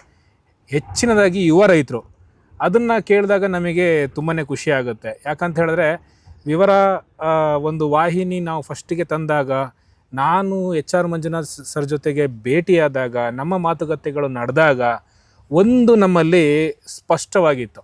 ಏನು ಅಂತ ಹೇಳಿದ್ರೆ, ಕೃಷಿಗೆ ಬರೋರಿಗೆ ಯಾವುದೇ ಅಡೆತಡೆಗಳು ಅನ್ನೋದು ಇರಬಾರ್ದು ಅಂತ ಹೇಳ್ಬಿಟ್ಟು. ಇತ್ತೀಚಿನ ದಿನಗಳಲ್ಲಿ ಕೃಷಿಗೆ ಬರೋದೇ ತುಂಬಾ ಕಮ್ಮಿ ಅನ್ನೋ ಒಂದು ಸ್ಟೇಜ್ನಲ್ಲಿ ಬಂದವರಿಗೆ ನಾವು ಬ್ಯಾರಿಕೇಡ್ ಹಾಕ್ಬಿಟ್ಟು ನಾವು ಹೀಗೆ ಮಾಡಬೇಡಪ್ಪ, ಹಾಗೆ ಮಾಡಬೇಡಪ್ಪ, ಮತ್ತಿನ್ನೇನೋ ಮಾಡಬೇಡಪ್ಪ ಅಂತ ಹೇಳಿದ್ರೆ ಅವನು ಕೃಷಿಗೆ ಬರೋದು ಯೋಚನೆನೇ ಬಿಟ್ಬಿಡ್ತಾನೆ. ಆ ಯೋಚನೆಯನ್ನು ಬಿಡಬಾರ್ದು ಅಂತ ಹೇಳಿಬಿಟ್ಟು ಸಣ್ಣದಾಗಿ ನಾವು ಹೆಜ್ಜೆನ ಇಡ್ತಾ ಹೋದ್ವಿ. ಅದ್ರ ಜೊತೆಗೆ ಅವರು ನಮ್ಮ ಮಾರ್ಗದರ್ಶನಕರಾಗಿ ಮುಂದೆ ನಿಂತರು. ಇವತ್ತು ನಮಗೆ ಖುಷಿ ಆಗುತ್ತೆ ಏನು ಅಂತ ಹೇಳಿದ್ರೆ, ಎಷ್ಟೋ ಜನ ನನಗೆ ಈ ಕೃಷಿ ಬೇಡ ಸರ್, ನಾನು ಇನ್ನೂ IT ಫೀಲ್ಡಲ್ಲೇ ಇರ್ತೀನಿ ಅಂತ ಹೇಳಿದವರು ಕೂಡ ಆ ಸಮಯದಲ್ಲಿ 1 ವರ್ಷದ ಹಿಂದೆ ಈಗ ನಮ್ಮ ಜೊತೆ ಕೈ ಜೋಡಿಸ್ಕೊಂಡು, ಸರ್ ನಾನು ನನ್ನ ತೋಟದಲ್ಲಿ ಈ ಗಿಡ ನಟ್ಟೆ, ಈ ಮರ ನಟ್ಟೆ, ಈ ಗಿಡ ಹೂ ಬಿಡ್ತು, ಇದನ್ನೆಲ್ಲ ಹೇಳಬೇಕಾದ್ರೆ ನಮಗೆ ಎಲ್ಲೋ ಒಂದು ಕಡೆ ನಾವು ಏನೋ ಒಂದು ಕೃಷಿಯಲ್ಲಿ ಸಣ್ಣದಾಗಿ ಏನೋ ಮಾಡ್ತಾ ಇದ್ದೀವಿ. ಅವರು ನಿಜವಾಗ್ಲೂ 2 ತೋಟದಲ್ಲಿ ಮಾಡ್ತಾ ಇದ್ದಾರೆ, ನಾನಂತೂ ಕ್ಯಾಮ್ರಾದಲ್ಲಿ ಮುಂದೆ ಇದ್ದೀನಿ, ನಾನು ಏನೋ ಮಾಡ್ತಾ ಇದ್ದೀನಿ ಅಂತ ಒಂದೊಂದು ಸರಿ ಅನುಭವ ಆಗುತ್ತೆ.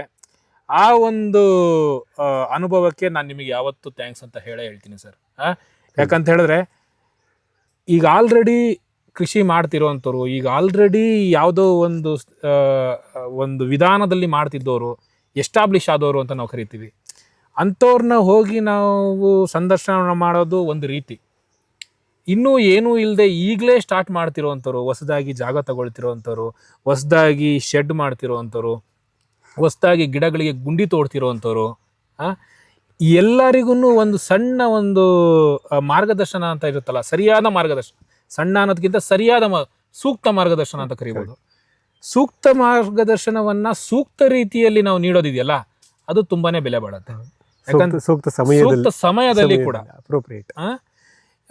ಯಾಕಂತ ಹೇಳಿದ್ರೆ ಅಲ್ಲೇ ನಾವು ಸುಮಾರು ಜನ ನಾವು ಫೇಲ್ ಆಗ್ತಿರುವಂಥದ್ದು. ಮಾರ್ಗದರ್ಶಕರು 108 ಜನ ಇದ್ದಾರೆ, ಆದರೆ ನೆನಪಿನಲ್ಲಿ ಉಳಿಯೋರು ಕೆಲವರು ಮಾತ್ರ. ಇದು ನಾನು ಹೇಳಲೇಬೇಕು ಕ್ಯಾಮ್ರಾ ಮುಂದೆ. ಯಾಕಂತೇಳಿ ನಾವು ಸುಮಾರು ಜನನ ಭೇಟಿಯಾದ್ವಿ ಕೂಡ, ಆ ಭೇಟಿಗಳಲ್ಲಿ ನಮ್ಮ ಜೊತೆ ಉಳಿದವರು ಕೆಲವರು ಮಾತ್ರ. ಯಾಕಂತ ಹೇಳಿದ್ರೆ ಅದು ಬೇರೆ ಬೇರೆ ಒಂದು ಐಡಿಯಾಲಜಿ ಆಗಿರ್ಬೋದು, ಅಥವಾ ಅವರು ನಡೆದು ಬಂದಂಥ ಹಾದಿಯೇ ಇರ್ಬೋದು, ಅಥವಾ ತಮ್ಮ ಹಿಂಬಾಲಕರಿಗೆ ಅವರು ತಿಳಿಸ್ಕೊಡುವಂಥ ವಿಚಾರಗಳಿರ್ಬೋದು. ಈ ಆಧಾರದ ಮೇಲೆ ಎನಿವೆ ನಾನು ಆ ಟಾಪಿಕ್ಕಿಗೆ ಹೋಗೋದಿಲ್ಲ, ಡೈರೆಕ್ಟ್ಲಿ ನಿಮಗೆ ಸರ್, ನೀವು HR ಮಂಜುನಾಥ್ ಯಾರು ಅಂತ ಹೇಳಿಬಿಟ್ಟು ನಾನು ಅವಾಗ ಕ್ವಶನ್ ಕೇಳಿದೆ. ಬಟ್ ನಮ್ಮ ವಿವರ ಯೂಟ್ಯೂಬ್ ಚಾನಲ್ನ ನೋಡ್ತಿರೋರಿಗೆ ಜೊತೆಗೆ ಸರ್ ಹೇಳ್ತಿದ್ದಂಗೆ ಕೂಡ ಎಲ್ಲರಿಗೂ HR ಮಂಜುನಾಥ್ ಅವರ ಎಲ್ಲ ಹಳೆಯ ವಿಡಿಯೋಗಳ ಎಲ್ಲ ಪರಿಚಯ ಇದೆ. ಪರಿಚಯ ಇಲ್ಲ ಅಂತ ಹೇಳಿದ್ರೆ ನಾನೊಂದು HR ಮಂಜುನಾಥ್ ಅಂತಾನೆ, ನಮ್ಮಲ್ಲಿ ಕೃಷಿ ಮಾಸ್ಟರ್ HR ಮಂಜುನಾಥ್ ಅಂತಾನೆ ನಮ್ಮ ವಿವರ ಯೂಟ್ಯೂಬ್ನಲ್ಲಿ ಒಂದು ಪ್ಲೇ ಲಿಸ್ಟ್ ಇದೆ. ಆ ಪ್ಲೇ ಲಿಸ್ಟಲ್ಲಿ ಸಂಬಂಧಿತ ಎಲ್ಲ ವಿಡಿಯೋಗಳಿದ್ದಾವೆ, ಸರಿಗೆ ಸಂಬಂಧಿತವಾಗಿ ಎಲ್ಲ ವಿಡಿಯೋಗಳಿದ್ದಾವೆ. ಅದನ್ನು ನೀವು ಖುದ್ದಾಗಿ ನಿಮ್ಮ ಫ್ರೀ ಟೈಮ್ನಲ್ಲಿ ಖಂಡಿತ ನೋಡ್ಬೋದು. ಅದು ಒಂದು ಮಾತು. ಈಗ ಡೈರೆಕ್ಟಾಗಿ ಹೇಳಿಪ್ಪ, ಒಂದು ವಿಚಾರಕ್ಕೆ ಬರುವ ಸರ್. ಹೇಳಿ. ನಾನು ಮೊದಲಿಗೆ ಭೇಟಿಯಾದಾಗ ಈ ಒಂದು ನಾವಿವತ್ತು MS ಫಾರಂ ದೊಡ್ಡಬಳ್ಳಾಪುರ ಈ ಜಾಗದಲ್ಲಿ ನಾವು ನಿಂತಿದ್ದೀವಿ. ಹಿಂದೆ ನೋಡ್ಬೋದು ಹೇಗೆಲ್ಲ ಹಸಿರಿದೆ. ನಾವು ಹಸಿರಿಗೆ ಇವತ್ತು ಎಲ್ಲೋ ಹೋಗ್ಬಿಟ್ಟು ಹುಡುಕೊಂಡು ಕೂತ್ಕೊಬೇಕಾಗಿರುವಂಥ ಪ್ರಮೇಯನೇ ನಮಗೆ ಇವತ್ತಿಲ್ಲ, ಆದರೆ ಒಂದು ವರ್ಷದ ಹಿಂದೆ ಇತ್ತು. ಈ ಒಂದು ಅತ್ಯದ್ಭುತವಾದಂತಹ ಟ್ರಾನ್ಸ್ಫಾರ್ಮೇಷನ್ ಅಂತ ಏನು ಕರಿತೀವಲ್ಲ ನಾವು, ಅದು ಹೌದು. ಭೂಮಿಗೆ ಬಿದ್ದ ಬೀಜ ಅಲ್ಲೇ ಇರುತ್ತವೆ, ಹೊರಳುತ್ತೆ ಅನ್ನೋದೊಂದು ಮಾತಿದೆ. ಇಲ್ಲಿ ನೀವು ಬೀಜ ಬಿತ್ತಿದಕ್ಕಿಂತ ಹೆಚ್ಚಾಗಿ ಕಷ್ಟಪಟ್ಟಿದ್ದು ಹೆಚ್ಚು ಆ ಒಂದು ಸಮಯದಲ್ಲಿ. ಇವತ್ತು ಅದರ ರಿಸಲ್ಟ್ ಕಾಣ್ತಾ ಇದೆ. ಅದ್ರ ಬಗ್ಗೆ ಒಂದು ನಿಮ್ಮ ಈ ಇಲ್ಲಿಯ ಕೃಷಿ ಪಯಣ, ಇದರ ಬಗ್ಗೆ ಒಂದು ಮಾಹಿತಿ ಕೊಡಿ ಅಲ್ವಾ ಸರ್? ಮಿತ್ರರೇ, ಕರೆಕ್ಟ್ ಇವತ್ತಿಗೆ 4 ವರ್ಷ ಅಂತ ಅನ್ಕೊತೀನಿ. ಏಪ್ರಿಲ್ 5, 2022 ನಾವು ಈ MS ಫಾರ್ಮ್ನ ಈ ಒಂದು 8 ಎಕರೆ ಕೃಷಿ ಪ್ರದೇಶ ಬಂದು ಮೊದಲನೇ ಮಳೆ ಬಂದ ತಕ್ಷಣ ಇಡೀ ಭೂಮಿಗೆ ನಾವು ಸೆಣಬು ಎಂಚ ಅಂದರೆ ಹಸಿರೆಲೆ, ಅಲ್ಪಾವಧಿ ಹಸಿರೆಲೆ ಗೊಬ್ಬರದ ಬೀಜಗಳನ್ನು ಇಲ್ಲಿ ಬಿತ್ತಿದ್ವಿ. ಅಂದರೆ ಈ ವಿಶ್ವಾಸ ಹೇಳ್ದಂಗೆ ಇಲ್ಲಿಗೆ ಬೀಜ ಬಿತ್ತಿದ ಕಾರ್ಯಕ್ರಮ ಇವತ್ತಿಗೆ 4 ವರ್ಷ ಆಯಿತು ಆ ಹಂತದಲ್ಲಿ, ಆ ದೃಷ್ಟಿನಲ್ಲಿ. ಮತ್ತು ನಮ್ಮ ಈ ಗಿಡಗಳನ್ನು, ತೋಟಗಾರಿಕಾ ಬೆಳೆಗಳನ್ನು ನಾಟಿ ಮಾಡಿದ್ದು ನಂತರ ಜುಲೈ ಆಗಸ್ಟು 2022. ಸೊ ಅವತ್ತಿನಿಂದ ಇವತ್ತಿನವರೆಗೂ ನಮ್ಮ ಪ್ರಯಾಣ ಇಲ್ಲಿ ಮುಂದುವರೆದಿದೆ. ಈ ಒಂದು ತೋಟದ ನಮ್ಮ ಪಯಣದಲ್ಲಿ ನಾವು ಮಾಡಿಕೊಂಡಂಥ ಆಲೋಚನೆಗಳು, ಯೋಜನೆಗಳು ಮತ್ತು ಕಾರ್ಯರೂಪಕ್ಕೆ ತರಲು ಸಾಧ್ಯವಾದಂತಹ ಕೆಲವು ವಿಷಯಗಳು ಎಷ್ಟೋ ವಿಷಯಗಳು ನಮಗೆ ಇವತ್ತು ಇಲ್ಲಿ ತರಲಿಕ್ಕೆ ಆಗಿಲ್ಲ. ನಾನು ಕೆಲವು ಭಾಗದಲ್ಲಿ, ಈ ತೋಟದ ಕೆಲವು ಭಾಗದಲ್ಲಿ ನೋಡಿದಾಗಲೂ ಆ ಭಾಗದಲ್ಲಿ ಆಗಿದೆ, ಈ ಭಾಗದಲ್ಲಿ ಮಾಡೋಕ್ಕಾಗಲಿಲ್ವಲ್ಲ ಅನ್ನೋ ಒಂದು ಎಚ್ಚರಿಕೆ ನನಗೆ ಕಾಡುತ್ತೆ. ಬಟ್ ಆದರೂ ಕೆಲವನ್ನ ನಮಗೆ ಇಲ್ಲಿ ಮಾಡಲಿಕ್ಕೆ ಸಾಧ್ಯವಾಗಿದೆ, ಕೆಲವನ್ನ ಇನ್ನೂ ಮಾಡಬೇಕಾಗಿದೆ, ಮತ್ತು ನಿರಂತರ ಕಲಿಕೆ ಮುಂದುವರಿತಾ ಇದೆ. ಆದರೆ ನಾನು 2022 ಜೂನ್ ಜುಲೈನಲ್ಲಿ ಗಿಡಗಳನ್ನು ಇಲ್ಲಿ ನಾಟಿ ಮಾಡಬೇಕು ಅಂತ ಬಂದಾಗ ಒಂದಂತೂ ನನ್ನ ಮನಸ್ಸಿನಲ್ಲಿ ಕ್ಲಿಯರ್ ಆಗಿತ್ತು. ಒಂದು, ಯಾವುದೇ ಕಾರಣಕ್ಕೂ ನಾವು ರಾಸಾಯನಿಕ ಒಳಸುರಿಗಳನ್ನು ಬಳಸಲ್ಲ, ಝೀರೋ ಕೆಮಿಕಲ್ ಅಂತ ಹೇಳ್ತೀವಿ. ಹೊರಗಡೆಯಿಂದ ತಂದು ಯಾವುದೇ ಥರದ ರಾಸಾಯನಿಕಗಳನ್ನು ಬಳಸಬಾರ್ದು. ರಾಸಾಯನಿಕ ಅಂದಮೇಲೆ ಹೊರಗಡೆ ತರಲೇಬೇಕು, ನಾವು ತಯಾರು ಮಾಡೋಕ್ಕಾಗಲ್ಲ. ಸೊ ರಾಸಾಯನಿಕ ಒಳಸುರಿಗಳನ್ನು ಬಳಸದೇ ಕೃಷಿ ಮಾಡಬೇಕು ಅನ್ನೋದು ಒಂದು ಮೂಲ ಉದ್ದೇಶವಾಗಿತ್ತು. ಆಮೇಲೆ ಅನಗತ್ಯ ಉಳುಮೆ ಬೇಡ, ಉಳುಮೆ ಅವಶ್ಯಕತೆ ಇದ್ದರೆ ಮಾತ್ರ ಮಾಡೋಣ, ಅನಗತ್ಯ ಉಳುಮೆ ಬೇಡ. ಅಥವಾ ಉಳುಮೆ ರಹಿತವಾಗಿ, ಝೀರೋ ಟಿಲ್ಲಿಂಗ್ ಅಂತ ಹೇಳ್ತೀವಿ, ಉಳುಮೆ ರಹಿತವಾಗಿ ಕೃಷಿ ಮಾಡಲಿಕ್ಕೆ ಸಾಧ್ಯವೇ, ಅದನ್ನು ಎಷ್ಟರ ಮಟ್ಟಿಗೆ ನಾವು ಇಲ್ಲಿ ಇಂಪ್ಲಿಮೆಂಟ್ ಮಾಡಲಿಕ್ಕೆ ಸಾಧ್ಯ ಆಗುತ್ತೆ, ಅದು ಒಂದು ನಿರ್ಧಾರದಲ್ಲಿ ಬಂದಿದ್ವಿ. ಮತ್ತು ಮೂರನೇದು, ನನಗೆ ಹಾಸನದ ತೋಟದಲ್ಲಾದ ಅನುಭವದಿಂದ ಒಂದು ಪ್ರಾಣಿಗಳನ್ನು ಸಾಕದಲೆ, ಝೀರೋ ಲೈಫ್ ಸ್ಟಾಕ್ ಅಂತ ಹೇಳ್ತೀನಿ, ಪ್ರಾಣಿಗಳನ್ನು ಸಾಕದೆ ಪ್ರಾಣಿಗಳ ತ್ಯಾಜ್ಯಗಳನ್ನು, ಅನಿಮಲ್ ರೆಸಿಡ್ಯೂಸ್ ಅನ್ನು ಉಪಯೋಗಿಸಿಕೊಳ್ಳದೆ ನಾನು ಮಣ್ಣಿಗೆ ಶಕ್ತಿ ತುಂಬಬಹುದೇ, ನಮ್ಮ ಗಿಡಗಳಿಗೆ ಸಸ್ಯ ಪೋಷಕಾಂಶಗಳನ್ನು ಒದಗಿಸ್ಬಹುದೇ ಅನ್ನೋದು ಒಂದು ಪ್ರಶ್ನೆ ನನ್ನ ಜೊತೆ ಇತ್ತು. ಈ 3 framework, zero chemical, zero tilling zero livestock for agriculture inputs. So ಕೃಷಿಯ ಒಳಸುರಿಗಾಗಿ ಶೂನ್ಯ ಪಶುಪಾಲನೆ, ಅದನ್ನು ನಾನು ಡಾಕ್ಯುಮೆಂಟಲ್ಲೂ ಅದೇ ಥರನೇ ಬರಿತೀನಿ. ಸೊ ಅದಷ್ಟೊಂದು ಒಂದು ಫ್ರೇಮ್ವರ್ಕ್ ಆಗಿ ಇಟ್ಕೊಂಡು ನಾವು ಇಲ್ಲಿ ಕೃಷಿನ ಪ್ರಾರಂಭ ಮಾಡಿದ್ವಿ.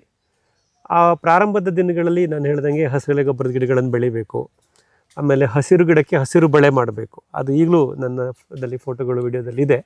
ನಾವು ಅದ್ರ ಬಗ್ಗೆ ವಿಡಿಯೋ ಕೂಡ ಮಾಡಿದ್ವಿ. ಪ್ರತಿ ಗಿಡಕ್ಕೂ ನಾವು ಹಸಿರು ಬೆಳೆಯನ್ನು ಮಾಡಿದ್ದೀವಿ. ಆವಾಗಲೇ 2022 ಜುಲೈ ಆಗಸ್ಟ್ ಪ್ರಥಮ ದಿನಗಳಲ್ಲೇ ಹಸಿರು ಬೆಳೆ ಮಾಡಿದ್ದು. ಆಮೇಲೆ ಅನಿರೀಕ್ಷಿತವಾಗಿ ಸಂಗಾತಿ ಗಿಡ, ಕಂಪ್ಯಾನಿಯನ್ ಸ್ಪೆಷೀಸ್ ಪ್ಲಾಂಟ್ಸ್ ಅಂತ ಹೇಳ್ತೀವಿ, ಒಂದು ಸಂಗಾತಿ ಗಿಡವನ್ನು ಅನಿರೀಕ್ಷಿತವಾಗಿ ನಾವು ಅದನ್ನು ಕಂಡುಹಿಡ್ಕೊಂಡಿದ್ದು, ಅದರ ಪರಿಣಾಮಗಳನ್ನು ಇಲ್ಲಿ ನಾನು ನೋಡಿದ್ದು. ಆಮೇಲೆ ನೆರಳನ್ನು ಸೃಷ್ಟಿ ಮಾಡಿದ್ದು, ಯಾಕೆಂದರೆ ದೊಡ್ಡಬಳ್ಳಾಪುರದಂಥ ಈ ಭಾಗದಲ್ಲಿ ಬಿಸಿಲು ಬಂಡೆಗಳಿರ್ತಕ್ಕಂಥ ಜಾಗ, ಈ ಜಾಗದಲ್ಲಿ ಒಂದು ಸೂಕ್ಷ್ಮ ವಾತಾವರಣ ಅಥವಾ ನೆರಳು ಮಿಶ್ರಿತ ವಾತಾವರಣವನ್ನು ಸೃಷ್ಟಿ ಮಾಡಲೇಬೇಕಾಗಿತ್ತು. ಯಾಕೆಂದರೆ ನಾನು ಆಯ್ಕೆ ಮಾಡಿಕೊಂಡಂಥ ಬೆಳೆಗಳು ತೆಂಗು, ಅಡಿಕೆ ಮತ್ತು ಹಣ್ಣಿನ ಗಿಡಗಳು, ಮತ್ತು ಮುಂದೆ ಹಾಕ್ಬೋದಾದಂಥ ಜಾಯಿಕಾಯಿ, ಕೋಕೋ, ಇವೆಲ್ಲವೂ ನಮ್ಮ ಆಲೋಚನೆಗಳಲ್ಲಿತ್ತು. ಕಾಫಿ, ಇವೆಲ್ಲವನ್ನು ನಾನು ಇಲ್ಲಿ ಸೇರಿಸಬೇಕು ಅಂದರೆ ಆ ಒಂದು ಸೂಕ್ಷ್ಮ ವಾತಾವರಣ ಬೇಕೇ ಬೇಕು, ನೆರಳು ಮಿಶ್ರಿತ ವಾತಾವರಣ ಬೇಕೇ ಬೇಕು. ನನ್ನ ಮುಖ್ಯ ಬೆಳೆಯಾದಂಥ ತೆಂಗು, ಅಡಿಕೆಯಲ್ಲಿ ಏನು ನೆರಳು ಸಿಗುತ್ತೋ ಅಷ್ಟನ್ನೇ ಅವಲಂಬನೆ ಮಾಡಿಕೊಂಡು ಈ ನೆರಳನ್ನು ಇಷ್ಟಪಟ್ಟು ಬೆಳೀತಕ್ಕಂಥ ಬೆಳೆಗಳನ್ನು ಜೋಡಿಸ್ಕೊಳ್ಳೋಕ್ಕೆ ಕಷ್ಟ ಆಗುತ್ತೆ ಅಂತ ನನಗೆ ಗೊತ್ತಿತ್ತು. ಹಾಗಾಗಿ ನಾವು ಪ್ರಮುಖವಾಗಿ ಅದು ಕಡೆಗೂ ಸಹ ಗಮನ ಕೊಟ್ವಿ. ಸೊ ಹಸಿರು ಗಿಡಕ್ಕೆ ಹಸಿರು ಬೆಳೆ, ಸಂಗಾತಿ ಸಸ್ಯಗಳು, ನೆರಳನ್ನು ಕೊಡ್ತಕ್ಕಂಥ ಸಸ್ಯಗಳು, ಸಸ್ಯ ತ್ಯಾಜ್ಯಗಳನ್ನು ಯಥೇಚ್ಛವಾಗಿ ಕೊಡ್ತಕ್ಕಂಥ ಸಸ್ಯಗಳು, ಇವೆಲ್ಲವನ್ನೂ ನಾವು ಜೋಡಿಸ್ತಾ ಬಂದ್ವಿ. ಆಮೇಲೆ ಯಾವುದೇ ರೀತಿ ಉಳುಮೆ ಮಾಡ್ದಲೆ ಕಡಿಮೆ ಒಂದು ಸಣ್ಣದೊಂದು 2 HP ಒಂದು ಮಿನಿ ರೋಟೋವೇಟರ್ 19 ಇಂಚ್ ಅಗಲ ಇರುತ್ತೆ, ಅದನ್ನು ತೊಗೊಂಬಂದು ಈ 9 ಅಡಿ ಅಂತರದಲ್ಲಿ ಉಳುಮೆ ಮಾಡಿ ತೊಗರಿ ಕಾಳನ್ನು ಬಿತ್ತನೆ ಮಾಡಿದ್ದೆ ಜಿಕೆವಿಕೆಯಿಂದ ತಂದು. ಅದನ್ನ 2 ವರ್ಷ ಬಿಟ್ಟಿದ್ದೆ. ಅವಾಗ ನನಗೆ ಬಹುವಾರ್ಷಿಕ ತೊಗರಿ ಪರಿಚಯ ಇರಲಿಲ್ಲ. ಇವಾಗ ನಾವು ಬಹುವಾರ್ಷಿಕ ತೊಗರಿ ಬೆಳಿತೀವಿ. 2022 ನನಗೆ ಅದು ಪರಿಚಯ ಇರಲಿಲ್ಲ. ಸೊ ಅದನ್ನು ಮಾಮೂಲಿ ನಮ್ಮ ಜಿಕೆವಿಕೆಯಲ್ಲಿ ಬಟ್ಟೆ ಬ್ಯಾಗಲ್ಲಿ ಬರೋ 5 kg ತೊಗರಿ ಕಾಳನ್ನೇ ತಗೊಂಬಂದು ಹಾಕಿದ್ದೆ. ಅದನ್ನು 2 ವರ್ಷ ಬಿಟ್ಟಿದ್ದೆ, ನೋಡೋಣ ಹೆಂಗೆ ಬರುತ್ತೆ ಅಂತ. ಸೊ ಅವೆಲ್ಲವನ್ನು ಪ್ರಯತ್ನ ಮಾಡಿದ್ವಿ. ಹಾಗಾಗಿ ಈ ಪ್ರಯಾಣ ಅಲ್ಲಿ ಶುರುವಾಯಿತು.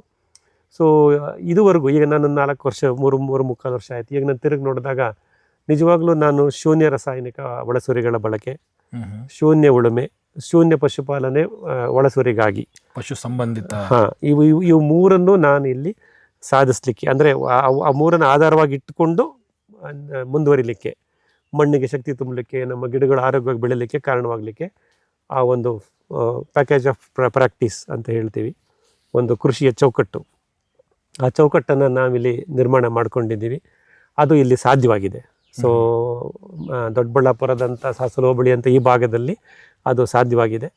ಅದು ನಮಗೆ ಒಂದು ರೀತಿ ಸಂತೋಷ ಸಹ, ಸಮಾಧಾನ ಸಹ, ಇದನ್ನು ಮಾಡಲಿಕ್ಕೆ ಸಾಧ್ಯವಾಯಿತಲ್ಲ ಇಲ್ಲಿ ಅಂತ. ಮುಖ್ಯವಾಗಿ ವಾಣಿಜ್ಯಿಕವಾಗಿ ನಾವು ಯೋಚನೆ ಮಾಡಿದಾಗ ನಮಗೆ ಬಹುಬೆಳೆ ಬಹುಮಾಡಿ ಪದ್ಧತಿ ನಮ್ಮ ಮುಂಚೆಯಿಂದನೂ ನಮ್ಮ ಒಂದು ಗುರಿಯಾಗಿತ್ತು.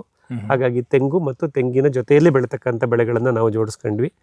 ಇವತ್ತು ನಾವಿಲ್ಲಿ ಮಾತಾಡ್ತಿರ್ಬೇಕಾದ್ರೆ ಇವತ್ತು ನಮ್ಮ ತೋಟದಲ್ಲಿ ತೆಂಗು 27 ಅಡಿ ಅಂತರದಲ್ಲಿ, ಅಡಿಕೆ 9 ಅಡಿ ಅಂತರದಲ್ಲಿ, 4 ಅಡಿಕೆ ಮಧ್ಯೆ ಜಾಯಿಕಾಯಿ, 1 ಬ್ಲಾಕಲ್ಲಿ, ಇನ್ನೊಂದು ಬ್ಲಾಕಲ್ಲಿ ಕೋಕೋ, ಮತ್ತು 2 ಅಡಿಕೆ ಗಿಡದ ಮಧ್ಯೆ ಕಾಫಿ, ಇಷ್ಟು ವಾಣಿಜ್ಯ ಬೆಳೆಗಳನ್ನು ಹಣ್ಣಿನ ಗಿಡಗಳ ಜೊತೆಗೆ, ಮತ್ತು 2 ತೆಂಗಿನ ಮರದ ಮಧ್ಯೆ ಹಣ್ಣಿನ ಗಿಡಗಳು, ಸುಮಾರು 20 ಜಾತಿಯ 20 ಅಂದರೆ 400ಕ್ಕೂ ಹೆಚ್ಚು ಹಣ್ಣಿನ ಗಿಡಗಳನ್ನು ನಾವು ಏಕಕಾಲದಲ್ಲಿ ಪ್ರಾರಂಭದಲ್ಲಿಯೇ ಜೋಡಿಸ್ಲಿಕ್ಕೆ ಸಾಧ್ಯವಾಯಿತು.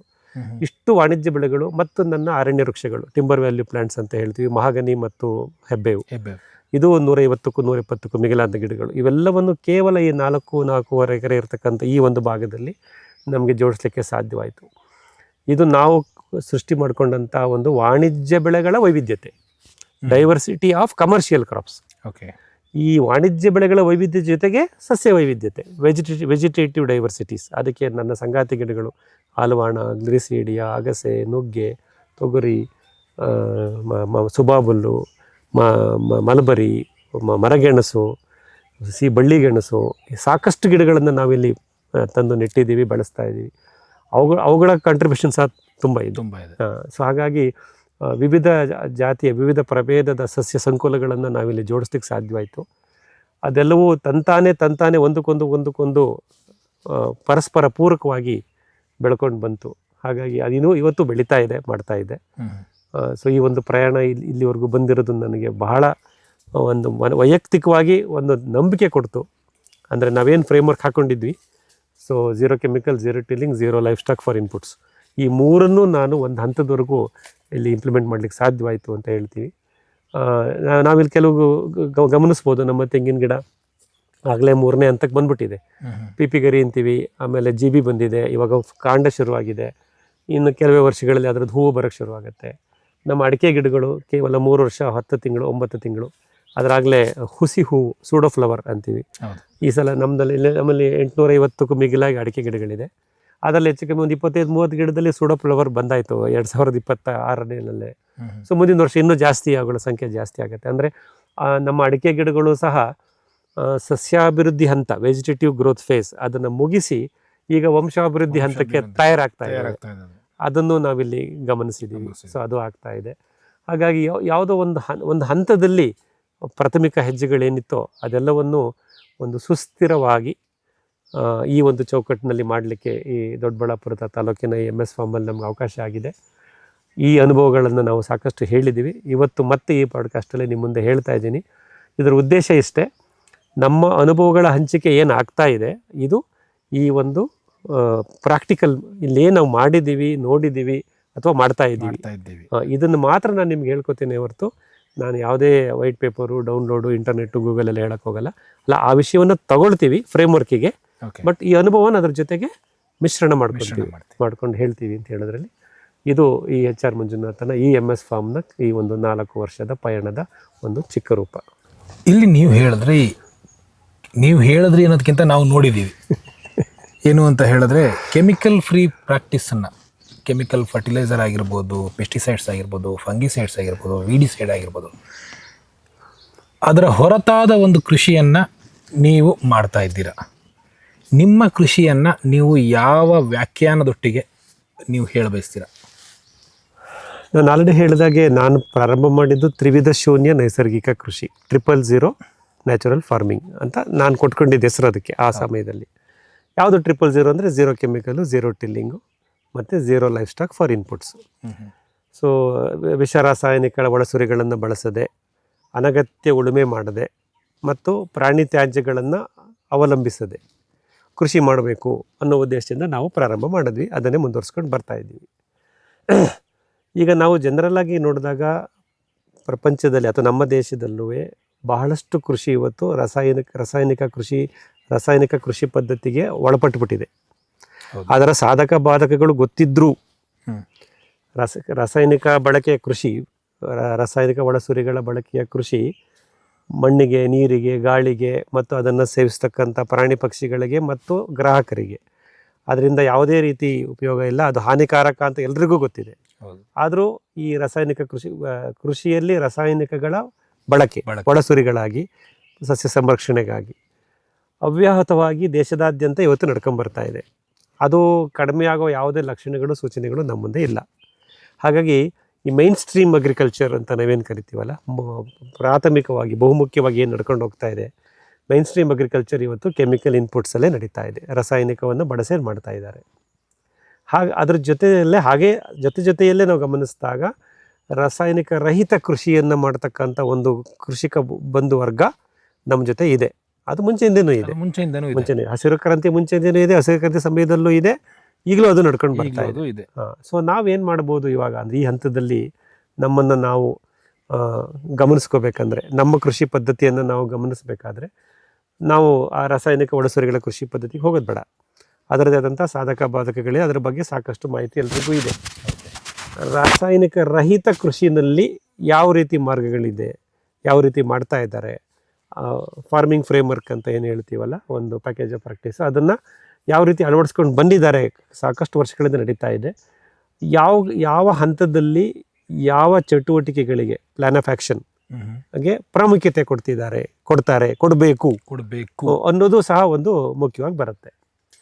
ಸೊ ಮುಖ್ಯವಾಗಿ ನಾವು ರಾಸಾಯನಿಕ ರಹಿತ ಕೃಷಿ ಕಡೆ ಗಮನ ಕೊಟ್ಟಾಗ ಪ್ರಾಥಮಿಕವಾಗಿ ನಾವು ಗಮನಿಸೋದು ಮಣ್ಣು ಮತ್ತು ಮಣ್ಣಿನ ಆರೋಗ್ಯ, ಸಾಯಿಲ್ ಆ್ಯಂಡ್ ಇಟ್ಸ್ ಹೆಲ್ತ್ ಅಂತ ಹೇಳ್ತೀವಿ. ಹಾಗಾದರೆ ರಾಸಾಯನಿಕ ಕೃಷಿನಲ್ಲಿ ಮಣ್ಣಿನ ಗುಣಮಟ್ಟ, ಮಣ್ಣಿನ ಆರೋಗ್ಯ, ಮಣ್ಣಿನಲ್ಲಿ ಜೀವಿಗಳ ಬದುಕುವಿಕೆ ಮತ್ತು ಕಾರ್ಯಚಟುವಟಿಕೆ ಎಲ್ಲವೂ ಕ್ಷೀಣಿಸ್ತಾ ಬರುತ್ತೆ ವರ್ಷಗಳ ನಂತರ. ಆದರೆ ಈ ರಾಸಾಯನಿಕ ರಹಿತ ಕೃಷಿನಲ್ಲಿ ನಮಗೆ ಮಣ್ಣನ್ನು ರಕ್ಷಣೆ ಮಾಡ್ಕೊಳ್ಳೋಕ್ಕೆ, ಮಣ್ಣಿನ ಆರೋಗ್ಯನ ರಕ್ಷಣೆ ಮಾಡ್ಕೊಳ್ಳೋಕ್ಕೆ, ಮಣ್ಣಿನಲ್ಲಿರ್ಬೋದಾದಂಥ ಜೀವಿಗಳಿಗೆ, ಸೂಕ್ಷ್ಮ ಜೀವಿಗಳಿಗೆ ಒಂದು ಆಶ್ರಯ ಮತ್ತು ಒಂದು ಅವುಗಳ ಒಂದು ಸಂತಾನ ಅಭಿವೃದ್ಧಿ, ಕಾರ್ಯಚಟುವಟಿಕೆ ಎಲ್ಲವನ್ನು ಮಾಡಿಸ್ಕೊಳ್ಳೋಕ್ಕೆ ಈ ರಾಸಾಯನಿಕ ರಹಿತ ಕೃಷಿ ಒಂದು ಉತ್ತಮವಾದಂಥ ಮಾರ್ಗ. ಹಾಗಾಗಿ ನಾವು ಇಲ್ಲಿ ಗಮನಿಸೋದು ಮಣ್ಣು, ಮಣ್ಣಿನ ಗುಣಮಟ್ಟ, ಮಣ್ಣಿನ ಆರೋಗ್ಯ. ಯಾವಾಗ ನಮ್ಮ ಮಣ್ಣು ಗುಣಮಟ್ಟದಿಂದ ಕೂಡಿರುತ್ತೆ, ಮಣ್ಣು ಆರೋಗ್ಯವಾಗಿರುತ್ತೆ, ಮಣ್ಣಿನಲ್ಲಿ ಜೀವಿಗಳು ಮತ್ತು ಸೂಕ್ಷ್ಮ ಜೀವಿಗಳ ಚಟುವಟಿಕೆ ಚೆನ್ನಾಗಿರುತ್ತೆ, ಆವಾಗ ಅಲ್ಲಿ ಬೆಳೀತಕ್ಕಂಥ ನಮ್ಮ ಸಸ್ಯಗಳು, ಬೆಳೆ ಸಸ್ಯಗಳಾಗಿರ್ಬೋದು, ಕಳೆ ಸಸ್ಯಗಳಾಗಿರ್ಬೋದು, ಅಲ್ಲಿ ಬೆಳೀತಕ್ಕಂಥ ಸಸ್ಯಗಳು ಆರೋಗ್ಯವಾಗಿರುತ್ತವೆ, ಆರೋಗ್ಯಪೂರ್ಣವಾಗಿ ಬೆಳೆಯುತ್ತವೆ. ಯಾವಾಗ ನಮ್ಮ ಸಸ್ಯಗಳು ಆರೋಗ್ಯವಾಗಿರುತ್ತೋ ಅವುಗಳಿಗೆ ಬಾಧೆಗಳು, ಕೀಟಬಾಧೆ, ರೋಗ ಬಾಧೆ ಎಲ್ಲವೂ ಸಹ ಕಡಿಮೆ ಇರುತ್ತೆ ಅನ್ನೋದನ್ನು ನಾವು ಗಮನಿಸಿದ್ದೀವಿ, ಅನುಭವಗಳಿಂದನೂ ಕಂಡುಹಿಡ್ಕೊಂಡಿದ್ದೀವಿ. ಮತ್ತು ನಮ್ಮ ಹಿಂದೆ ನಮ್ಮ ಜೊತೆ ಇದ್ದಂಥ ಮತ್ತು ನಮ್ಮ ಹಿಂದಿನ ತಲೆಮಾರಿನ ರಾಸಾಯನಿಕ ರಹಿತ ಕೃಷಿಕರು ಅದನ್ನೇ ಪ್ರತಿಪಾದಿಸ್ತಾ ಬರ್ತಾ ಇದ್ದಾರೆ. ಇವತ್ತು ಸಾಕಷ್ಟು ಉದಾಹರಣೆಗಳು ನಮ್ಮ ಮುಂದೆ ಇದೆ. ನಾವು ಅವ್ರ ತೋಟಕ್ಕೆ ಹೋದಾಗ ಅವರು ಅದನ್ನು ಸ್ವನಿಯಂತ್ರಣದಿಂದ ಹೊರಗಿನ ರಾಸಾಯನಿಕ ಒಳಸುರಿಗಳನ್ನು ಬಳಸದೆ ತಮ್ಮ ಮಣ್ಣನ್ನು ಮತ್ತು ತಮ್ಮ ಸಸ್ಯಗಳ ಆರೋಗ್ಯವನ್ನು ಮತ್ತು ಫಸಲಿನ ಗುಣಮಟ್ಟವನ್ನು ಎಲ್ಲವನ್ನೂ ಕಾಪಾಡ್ಕೊಂಡು ಬಂದಿರೋ ಸಾಕಷ್ಟು ಉದಾಹರಣೆಗಳು ನಮ್ಮ ಜೊತೆ ಇದೆ. ನಮ್ಮ ಕರ್ನಾಟಕದಲ್ಲೇ ಇದೆ, ನಮ್ಮ ಬೆಂಗಳೂರು ಸುತ್ತಮುತ್ತನೇ ಇದೆ. ಇದನ್ನು ನಾವು ಗಮನಿಸಿದ್ದೀವಿ. ನೀವು ನಿಮ್ಮ ವಿವರ ಇನ್ಫೋ ಯೂಟ್ಯೂಬ್ ಚಾನಲಲ್ಲಿ ಸಾಕಷ್ಟು ಉದಾಹರಣೆಗಳನ್ನು ನೀವು ದಾಖಲಿಸ್ತಾನೆ ಇರ್ತೀರಾ. ಅದನ್ನು ನಾವು ಗಮನಿಸ್ತಾನೆ ಇರ್ತೀವಿ. ಹಾಗಾಗಿ ಈ ಉದಾಹರಣೆಗಳಿಗೇನು ಬರವಿಲ್ಲ. ಹಾಗೆ ಇವತ್ತು ನಾವು ಗಮನಿಸಬೇಕಾಗಿರೋದು ಮಣ್ಣು, ಮಣ್ಣಿನ ಗುಣಮಟ್ಟ, ಮಣ್ಣಿನ ಆರೋಗ್ಯ, ಅದರಿಂದ ಬೆಳೆ ಸಸ್ಯದ ಆರೋಗ್ಯ ಮತ್ತು ಫಸಲಿನ ಗುಣಮಟ್ಟ, ಇವೆಲ್ಲ ಒಂದಕ್ಕೊಂದು ಕೊಂಡಿಗಳು. ಈ ಕೊಂಡಿಗಳನ್ನು ನಾವು ಗಮನಿಸ್ತಾ ಹೋಗೋಣ. ನಮ್ಮ ಮುಖ್ಯ ಗುರಿ ಏನಾಗುತ್ತೆ, ನಮ್ಮ ಫಸಲಿನ ಗುಣಮಟ್ಟ. ನಾವು ಏನು ಫಸಲು ಕೃಷಿ ಉತ್ಪಾದನೆ, ಆಹಾರ ಆಗ್ಬೋದು, ವಾಣಿಜ್ಯಿಕವಾಗಿ ನಾವು ಕಚ್ಚಾ ಪದಾರ್ಥ, ರಾ ಮೆಟೀರಿಯಲ್ ಫಾರ್ ಇಂಡಸ್ಟ್ರಿ ಅದನ್ನು ಬೆಳಿತೀವಿ. ಸೊ ನಾವು ಉತ್ಪಾದನೆ ಮಾಡತಕ್ಕಂಥ ಒಂದು ಈ ಸಸ್ಯೋತ್ಪನ್ನಗಳು, ಅದರಲ್ಲಿ ಗುಣಮಟ್ಟ ಚೆನ್ನಾಗಿರಬೇಕು, ಅದನ್ನು ಬಳಸ್ತಕ್ಕಂಥ ಗ್ರಾಹಕ ಆರೋಗ್ಯವಾಗಿರಬೇಕು. ಹಾಗಾಗಿ ನಾವು ಆ ಕಡೆ ಗಮನ ಕೊಡ್ತೀವಿ. ಹಾಗಾಗಿ ನಾವು ಇದರಲ್ಲಿ ಇಳುವರಿ ಬಗ್ಗೆ ಗಮನ ಕೊಡಲ್ಲ, ಉತ್ಪಾದಕತೆ ಬಗ್ಗೆ ಗಮನ ಕೊಡ್ತೀವಿ. ಅಂದರೆ ಇವೆ ನಾನು ಕೆಲವು ವ್ಯತ್ಯಾಸಗಳನ್ನು ಅಲ್ಲಲ್ಲೇ ಹೇಳ್ತಾ ಬರ್ತೀನಿ. ಅಂದರೆ ರಾಸಾಯನಿಕ main stream agriculture, industrial agriculture ಅಂತಲೂ ಕರೀತಾರೆ. ಆ ಇಂಡಸ್ಟ್ರಿಯಲ್ ಅಗ್ರಿಕಲ್ಚರ್, ಕೆಮಿಕಲ್ ಬೇಸ್ಡ್ ಅಗ್ರಿಕಲ್ಚರ್ಗೂ ರಾಸಾಯನಿಕ ರಹಿತ ಕೃಷಿ ನಾವೇನು ಮಾಡ್ತಾ ಇದ್ದೀವಿ ಅಥವಾ ಮಾಡೋ ಒಂದು ಗುರಿಯನ್ನು ಇಟ್ಕೊಂಡು ಧುಮುಕಿದ್ದೀವಿ, ನಮಗೂ ಏನು ವ್ಯತ್ಯಾಸಗಳು ಅಂತ ಅವಾಗವಾಗಲೇ ಹೇಳ್ತಾ ಬರ್ತೀನಿ ಈ ನನ್ನ ಅನುಭವ ಹೇಳುವಾಗ. ಸೊ ಮೊದಲನೇ ವ್ಯತ್ಯಾಸ ಏನಂದರೆ, ಅವರು ಇಳುವರಿ, ಈಲ್ಡ್ ಬಗ್ಗೆ ಗಮನ ಕೊಡ್ತಾರೆ. So yield per acre, yield per hectare, yield per A plant, yield per A tree, ಆ ಥರ ಎಲ್ಲವನ್ನು ಅವರು ಇಳುವರಿಯ ಮುಖಾಂತರ ಅಳಿತಾರೆ. ಅಂದರೆ ಅವರು ಒಳಸುರಿಗಳನ್ನು ಬಳಸೋದು, ಅವರ ಶ್ರಮವನ್ನು ಹಾಕೋದು, ಅವರ ವಾರ್ಷಿಕ ಆಯವ್ಯಯಗಳು ಎಲ್ಲವನ್ನೂ ಲೆಕ್ಕ ಹಾಕಬೇಕಾದ್ರೆ ಅದನ್ನು ಈಲ್ಡ್ ಬೇಸ್ಡ್ ಅಗ್ರಿಕಲ್ಚರ್ ಅಂತ ಹೇಳ್ಬೋದು. ಅದನ್ನು ಇಳುವರಿ ಆಧಾರಿತ ಒಂದು ಕೃಷಿ ಪದ್ಧತಿಯನ್ನು ರಾಸಾಯನಿಕ ಕೃಷಿಕ ಮಿತ್ರರು ಮಾಡ್ತಿರ್ತಾರೆ. ಅದನ್ನು ನಾವು ಗಮನಿಸ್ತಾ ಇರ್ತೀವಿ. ಆಮೇಲೆ ಅಲ್ಲಿ ಬರ್ತಕ್ಕಂಥ ಯಾವುದೇ ಅಂಕಿಅಂಶಗಳು ಇಳುವರಿ ಆಧಾರಿತವಾಗಿ ಅದನ್ನು ಪ್ರೆಸೆಂಟ್ ಮಾಡ್ತಿರ್ತಾರೆ ಅಥವಾ ಅದನ್ನು ಡಿಸ್ಕಸ್ಸು ಮಾಡ್ತಿರ್ತಾರೆ, ಅದನ್ನು ಬೇಸಿಸ್ಸಾಗೂ ಇಟ್ಕೋತಾರೆ. ಈವನ್ ನಮ್ಮ ಯೂನಿವರ್ಸಿಟಿಗಳು, ರಿಸರ್ಚ್ ಸೆಂಟರ್ಗಳು ಅವರು ಸಹ ಇವತ್ತು ಇಳುವರಿ ಆಧಾರಿತ ಕೃಷಿ ಪದ್ಧತಿ, ರಾಸಾಯನಿಕವನ್ನು ಬಳಸಿ ಅದನ್ನು ಮಾಡ್ತಾ ಬರ್ತಾರೆ. ನಾವು ರಾಸಾಯನಿಕ ರಹಿತ ಕೃಷಿ ಪದ್ಧತಿಯಲ್ಲಿ ನಾವು ತೊಡಗಿಸ್ಕೊಂಡಾಗ ಅವರು ನಮ್ಮನ್ನು ನೋಡೋದು ಹೇಗೆ ಅಂದರೆ, ಇವ್ರಿಗೆ ಇಳುವರಿ ಬರಲ್ಲ, ಇವರಲ್ಲಿ ಈಲ್ಡ್ ಇರಲ್ಲ, ಹಾಗಾಗಿ ಇದು ಅವ್ರಿಗೆ ಒಂದು ಸಂಪತ್ತನ್ನು ಸೃಷ್ಟಿ ಮಾಡಲ್ಲ ಅನ್ನೋದನ್ನು ಅವರು ತುಂಬ ಚೆನ್ನಾಗಿ ಮಾರ್ಕೆಟಿಂಗ್ ಮಾಡ್ತಾರೆ. ಯಾರು ನಮ್ಮ ರಾಸಾಯನಿಕ ಕೃಷಿಕ ಮಿತ್ರರು ಮತ್ತು ಅವರಿಗೆ ಒಳಸುರಿ ಕೊಡತಕ್ಕಂಥ ಒಂದು ವ್ಯವಸ್ಥೆ ಏನು ನಿರ್ಮಾಣ ಆಗಿದೆ ಇವತ್ತು ನಮ್ಮ ದೇಶ. ಈವನ್ ನಮ್ಮ ರಾಸಾಯನಿಕ ರಹಿತ ಕೃಷಿಕರು ಕೂಡ ಅವರು ತೋಡ್ಕೊಳ್ಳೋದು ಅದನ್ನೇ. ಹೌದು. ಏನು ಅಂತ ಹೇಳಿದ್ರೆ ನಮ್ಮಲ್ಲಿ ಇಳುವರಿ ಅಷ್ಟೊಂದು ಬರೋದಿಲ್ಲ, ಅವರೇ ಹೇಳಬೇಕು ಅಂತಿಲ್ಲ. ನಮ್ಮವರು ಅಲ್ಲ, ಅದು ನಮ್ಗೆ ಹೇಳಿ ಆ ಥರ ಮಾಡ್ಬಿಟ್ಟಿದ್ದಾರೆ. ಅಂದ್ರೆ ನಮ್ಗೆ ಅನ್ಸ್ಬಿಟ್ಟಿದ್ದಾರೆ ಆ ಥರ. ಅಂದ್ರೆ ನಾನು ರಾಸಾಯನಿಕ ರಹಿತ ಕೃಷಿ ಮಾಡಿದಾಗ ನನಗೆ ಇಳುವರಿ ಬರಲ್ಲ ಅಥವಾ ಬರಕ್ಕೆ ಸಾಧ್ಯವೇ ಇಲ್ಲ, ಅಥವಾ ಬಂದರೂ ಅಷ್ಟು ಬರಲ್ಲ, ಈ ಒಂದು ನಂಬರ್ ಗೇಮ್ ಅಂತೀವಲ್ಲ, ಈ ಕನ್ನಡ ಮೀಡಿಯಂ ಅಲ್ಲಿ ಓದಿರೋ ಹುಡುಗರಿಗೆ ಇಂಗ್ಲಿಷ್ ಬರಲ್ಲ, ಅವ್ನಿಗೆ ಒಳ್ಳೆ ಕೆಲಸ ಸಿಗಲ್ಲ, ಒಳ್ಳೆ ಕಾಲೇಜಲ್ಲಿ ಅವ್ನಿಗೆ ಅಡ್ಮಿಷನ್ ಮಾಡೋಕ್ಕಾಗಲ್ಲ, ಅವ್ನು ಇಂಜಿನಿಯರಿಂಗ್ ಡಾಕ್ಟರ್ ಆಗಲ್ಲ ಅಂತ ಎಲ್ಲ ಹೇಳ್ಕೊಂಡು ಬರ್ತಿದ್ವಲ್ಲ ಚಿಕ್ಕ ವಯಸ್ಸಿನಲ್ಲೇ. ಹಾಗಾಗಿ ನಮ್ಮನ್ನೆಲ್ಲ ಇಂಗ್ಲೀಷ್ ಮೀಡಿಯಮಿಗೆ ತಳ್ತಾ ಇದೀವಲ್ವ ನಮ್ಮ ಮಕ್ಕಳನ್ನು. ಅದೇ ರೀತಿ ಇದು ಒಂದು ವೆರಿ ಗುಡ್, ನೀವು ಒಳ್ಳೆ ಮೆಟಫರ್ ಕೊಟ್ರಿ, ಕಂಪ್ಯಾರಿಸನ್ ಕೊಟ್ರಿ, ಅದೇ ರೀತಿ ಆಗಿದೆ ವಿಶ್ವಾಸ. ಸೊ ಇಲ್ಲಿ ಏನಾಗಿದೆ ಅಂದರೆ, ನಾವು ಗಮನಿಸಬೇಕಾಗಿರೋದು ರಾಸಾಯನಿಕ ಕೃಷಿಯ ಅಳತೆಗೋಲುಗಳು, ಯಾರ್ಡ್ ಸ್ಟಿಕ್ಸ್, ಮೆಜರ್ಮೆಂಟ್ಸ್, ಓಕೆ, ಆ ಅಳತೆಗೋಲುಗಳನ್ನು ಅವರು ಇಳುವರಿ ಆಧಾರಿತ ಅಳತೆಗೋಲಾಗಿ ಇಟ್ಕೋತಾರೆ. ಇಳುವರಿ ಆಧಾರಿತವಾಗಿ. ಹೌದು. Yield based matrix. ಹೌದು. ಅದನ್ನು ಅವ್ರು ಮುಖ್ಯವಾಗಿ ಅವ್ರು ಅಳಿತಾರೆ. ಆಮೇಲೆ ಆ ರಾಸಾಯನಿಕ ಕೃಷಿ ಮಾಡೋ ಕೃಷಿಕರಿಗೂ ಅದನ್ನೇ ಹೇಳ್ಕೊಡ್ತಾರೆ. ನೀವು ಇದನ್ನು ಹಾಕಿ ಇಷ್ಟು ಇಳುವರಿ ಬರುತ್ತೆ, ಇಷ್ಟು ಜಾಸ್ತಿ ಹಾಕಿ ಜಾಸ್ತಿ ಇಳುವರಿ ಬರುತ್ತೆ, ಇನ್ನು ಮತ್ತೊಂದನ್ನು ಹಾಕಿ ಇನ್ನೂ ಅಷ್ಟು ಬರುತ್ತೆ. ಈ ರೀತಿ ಅವರು ಅದನ್ನು ಇಳುವರಿ ಆಧಾರಿತ ಕೃಷಿ ಪದ್ಧತಿಯಾಗಿ ರೂಪಿಸ್ಬಿಟ್ಟಿದ್ದಾರೆ. ನಮ್ಮ ಕೃಷಿಕರು ಸಹ ಇಳುವರಿಯನ್ನೇ ಮುಖ್ಯ ಗುರಿಯಾಗಿ ಇಟ್ಕೊಂಡು ಆ ಕೃಷಿ ಪದ್ಧತಿಯನ್ನು ಅನುಸರಿಸ್ತಾ ಇದ್ದಾರೆ. ಅದರ ಸಾಧಕ ಬಾಧಕಗಳು ಅವ್ರಿಗೆ ಗೊತ್ತಿದೆ. ಅವರು ಕೆಲವರು ಹೇಳ್ಕೊತಾರೆ, ಕೆಲವರು ಹೇಳ್ಕೊಳ್ಳಲ್ಲ. ಬಟ್ ನಾವು ದೂರದಿಂದ ಅವ್ರನ್ನ ಗಮನಿಸ್ತಾ ಇರ್ತೀವಿ. ಇಳುವರಿ ಆಧಾರಿತ ಮುಖ್ಯವಾಗಿ ಇಳುವರಿಯನ್ನೇ ಆಧಾರಿತವಾಗಿ ಇಟ್ಟುಕೊಂಡು ಒಂದು ರೀತಿಯ ಕೃಷಿ ಪದ್ಧತಿಯಲ್ಲಿ ಒಳಸುರಿಗಳ ಬಳಕೆಯನ್ನು ಜಾಸ್ತಿ ಮಾಡ್ತಾ ಹೋಗ್ತಾ ಇರೋದ್ರಿಂದ ಅವರ ಉತ್ಪಾದನಾ ವೆಚ್ಚ, ಪ್ರೊಡಕ್ಷನ್ ಕಾಸ್ಟ್ ಹೇಗೆ ಬರ್ತಾ ಇದೆ. ಇವತ್ತು ಇಳುವರಿ ಮೆಜರ್ ಮಾಡ್ತೀರಾ, ಅಷ್ಟು ಇಳುವರಿನ ಪಡಿಲಿಕ್ಕೆ ಎಷ್ಟು ಉತ್ಪಾದನಾ ವೆಚ್ಚ ಆಗಿದೆ, ಎಷ್ಟು ನಮ್ಮ ಸಂಪನ್ಮೂಲಗಳು, ನೀರು, ಗಾಳಿ, ಭೂಮಿ, ಮಣ್ಣು, ಅವುಗಳ ಶೋಷಣೆ ಎಷ್ಟಾಗಿದೆ, ಅವೆಲ್ಲವನ್ನು ಯಾರೂ ಮೆಜರ್ ಮಾಡಲ್ಲ. ಅವ್ರು ಮೆಜರ್ ಮಾಡೋದು yield per hectare, yield per plant, yield per ಇದು ಬ್ಯಾಚ್ ಆಫ್ ಪ್ಲ್ಯಾಂಟ್ಸ್, ಇದು ಕಡೆನೇ ಹೇಳ್ತಾ ಬರ್ತಿರ್ತಾರೆ. ಆದರೆ ನಮ್ಮ ರಾಸಾಯನಿಕ ರಹಿತ ಕೃಷಿ ಪದ್ಧತಿಯಲ್ಲಿ ನಾವೇನು ಅಳವಡಿಸ್ಕೊಂಡಿದ್ದೀವಿ, ನಮ್ಮ ಅಳತೆಗೋಲು ಏನಿರಬೇಕು ಅಂದರೆ ಇಳುವರಿ ಆಗಬಾರ್ದು, ನಮ್ಮ ಅಳತೆಗೋಲು ಈಲ್ಡ್ ಬೇಸ್ಡ್ ಆಗಬಾರ್ದು, ಪ್ರೊಡಕ್ಟಿವಿಟಿ ಬೇಸ್ಡ್, ಉತ್ಪಾದಕತೆ ಅಂತೀವಿ. ಇಳುವರಿ ಅಥವಾ ಉತ್ಪಾದಕತೆ ಅಂದರೆ ರಾಸಾಯನಿಕ ಆಧಾರಿತ ಕೃಷಿಗೂ ರಾಸಾಯನಿಕ ರಹಿತ ಕೃಷಿ ಪದ್ಧತಿಗೂ ನಾವು ಇವಾಗ ವ್ಯತ್ಯಾಸಗಳನ್ನು ಗಮನಿಸ್ತಾ ಬರೋಣ. ಸೊ ನೀವು ಆ ಕಡೆಯಿಂದ ಬಂದರೆ ಔಟ್ಪುಟ್ ಪಾಯಿಂಟ್ ಆಫ್ ವ್ಯೂ ನೋಡಿದ್ರೆ ಬಂದರೆ ಅವರು ಅದನ್ನು ಇಳುವರಿನಲ್ಲಿ ಮೆಜರ್ ಮಾಡ್ತಾರೆ, ನಾವು ಅದನ್ನು ಉತ್ಪಾದಕತೆಯಲ್ಲಿ ಮೆಜರ್ ಮಾಡ್ತೀವಿ. ಹಾಗಾದರೆ ಇಳುವರಿ ಅಂದ್ರೇನು, ಉತ್ಪಾದಕತೆ ಅಂದ್ರೇನು, ಅವೆರಡರ ಮಧ್ಯೆ ವ್ಯತ್ಯಾಸಗಳು ಏನು ಅಂತ. ಸೊ ಅವ್ರ ಇಳುವರಿನಲ್ಲಿ ಒಂದು ತೆಂಗಿನ ಮರ ಎಷ್ಟು ಎಳ್ನೀರು ಬಿಡ್ತು, ಎಷ್ಟು ತೆಂಗಿನಕಾಯಿ ಬಿಡ್ತು, ಒಂದು ಅಡಿಕೆ ಗಿಡ ಎಷ್ಟು ಕೆಜಿ ಕಾಯಿ ಕೊಡ್ತು, ಇಷ್ಟರಲ್ಲೇ ಅವರು ಅದನ್ನ ಇಳುವರಿ ಮಾಡ್ಕೊಳ್ತಾರೆ. ಸೊ ನಾವು ಉತ್ಪಾದಕತೆ ಕಡೆ ಗಮನ ಕೊಡ್ತೀವಿ. ಸೊ ಒಂದು ತೆಂಗಿನ ಗಿಡ ನಾನು ಹಾಕಿದಾಗ ಅದರಲ್ಲಿರ್ತಕ್ಕಂಥ ಕೆನಪಿಗಳಾಗ್ಬೋದು, ಗರಿಗಳಾಗ್ಬೋದು, ಅದು ಎಷ್ಟು ಗರಿಗಳು ಬಿಟ್ಕೊಳ್ಳುತ್ತೆ, ಎಷ್ಟು ಅಗಲಕ್ಕೆ ಕೆನಪಿ ಬೆಳೆಸ್ಕೊಳ್ಳುತ್ತೆ, ಎಷ್ಟು ನೆರಳನ್ನು ಸೃಷ್ಟಿ ಮಾಡುತ್ತೆ ಕೆಳಗಡೆ, ಎಷ್ಟು ತ್ಯಾಜ್ಯಗಳನ್ನು ಅದು ಉತ್ಪಾದನೆ ಮಾಡಿ ಬಿಡುತ್ತೆ, ಆ ತ್ಯಾಜ್ಯಗಳು ಎಷ್ಟು ಮಣ್ಣು ಜೀವಿಗಳಿಗೆ, ಸೂಕ್ಷ್ಮಗಳಿಗೆ ಆಹಾರವಾಗುತ್ತೆ, ಅದರಿಂದ ಯಾವ ರೀತಿ ಒಂದು ಇಕೋಸಿಸ್ಟಮ್ ಇಲ್ಲಿ ನಿರ್ಮಾಣ ಆಗುತ್ತೆ, ಮತ್ತು ಆ ತೆಂಗಿನ ಗಿಡ ಎಷ್ಟು ಆರೋಗ್ಯವಾಗಿರುತ್ತೆ, ಅದರ ನೆರಳಲ್ಲಿ ಇನ್ನೂ ಬಹುಬೆಳೆ ಪದ್ಧತಿಗೆ ಎಷ್ಟು ಆಶ್ರಯ ಕೊಡುತ್ತೆ, ಇವೆಲ್ಲವೂ ಅಗಣಿತವಾಗಿರುತ್ತವೆ. ಅಂದರೆ ಕೌಂಟ್ಲೆಸ್ ಮಾಡಕ್ಕೆ ಹೋದಾಗ. ಸೊ ಇದನ್ನು ನಾವು ಉತ್ಪಾದಕತೆ ಅಂತ ಕರಿತೀವಿ.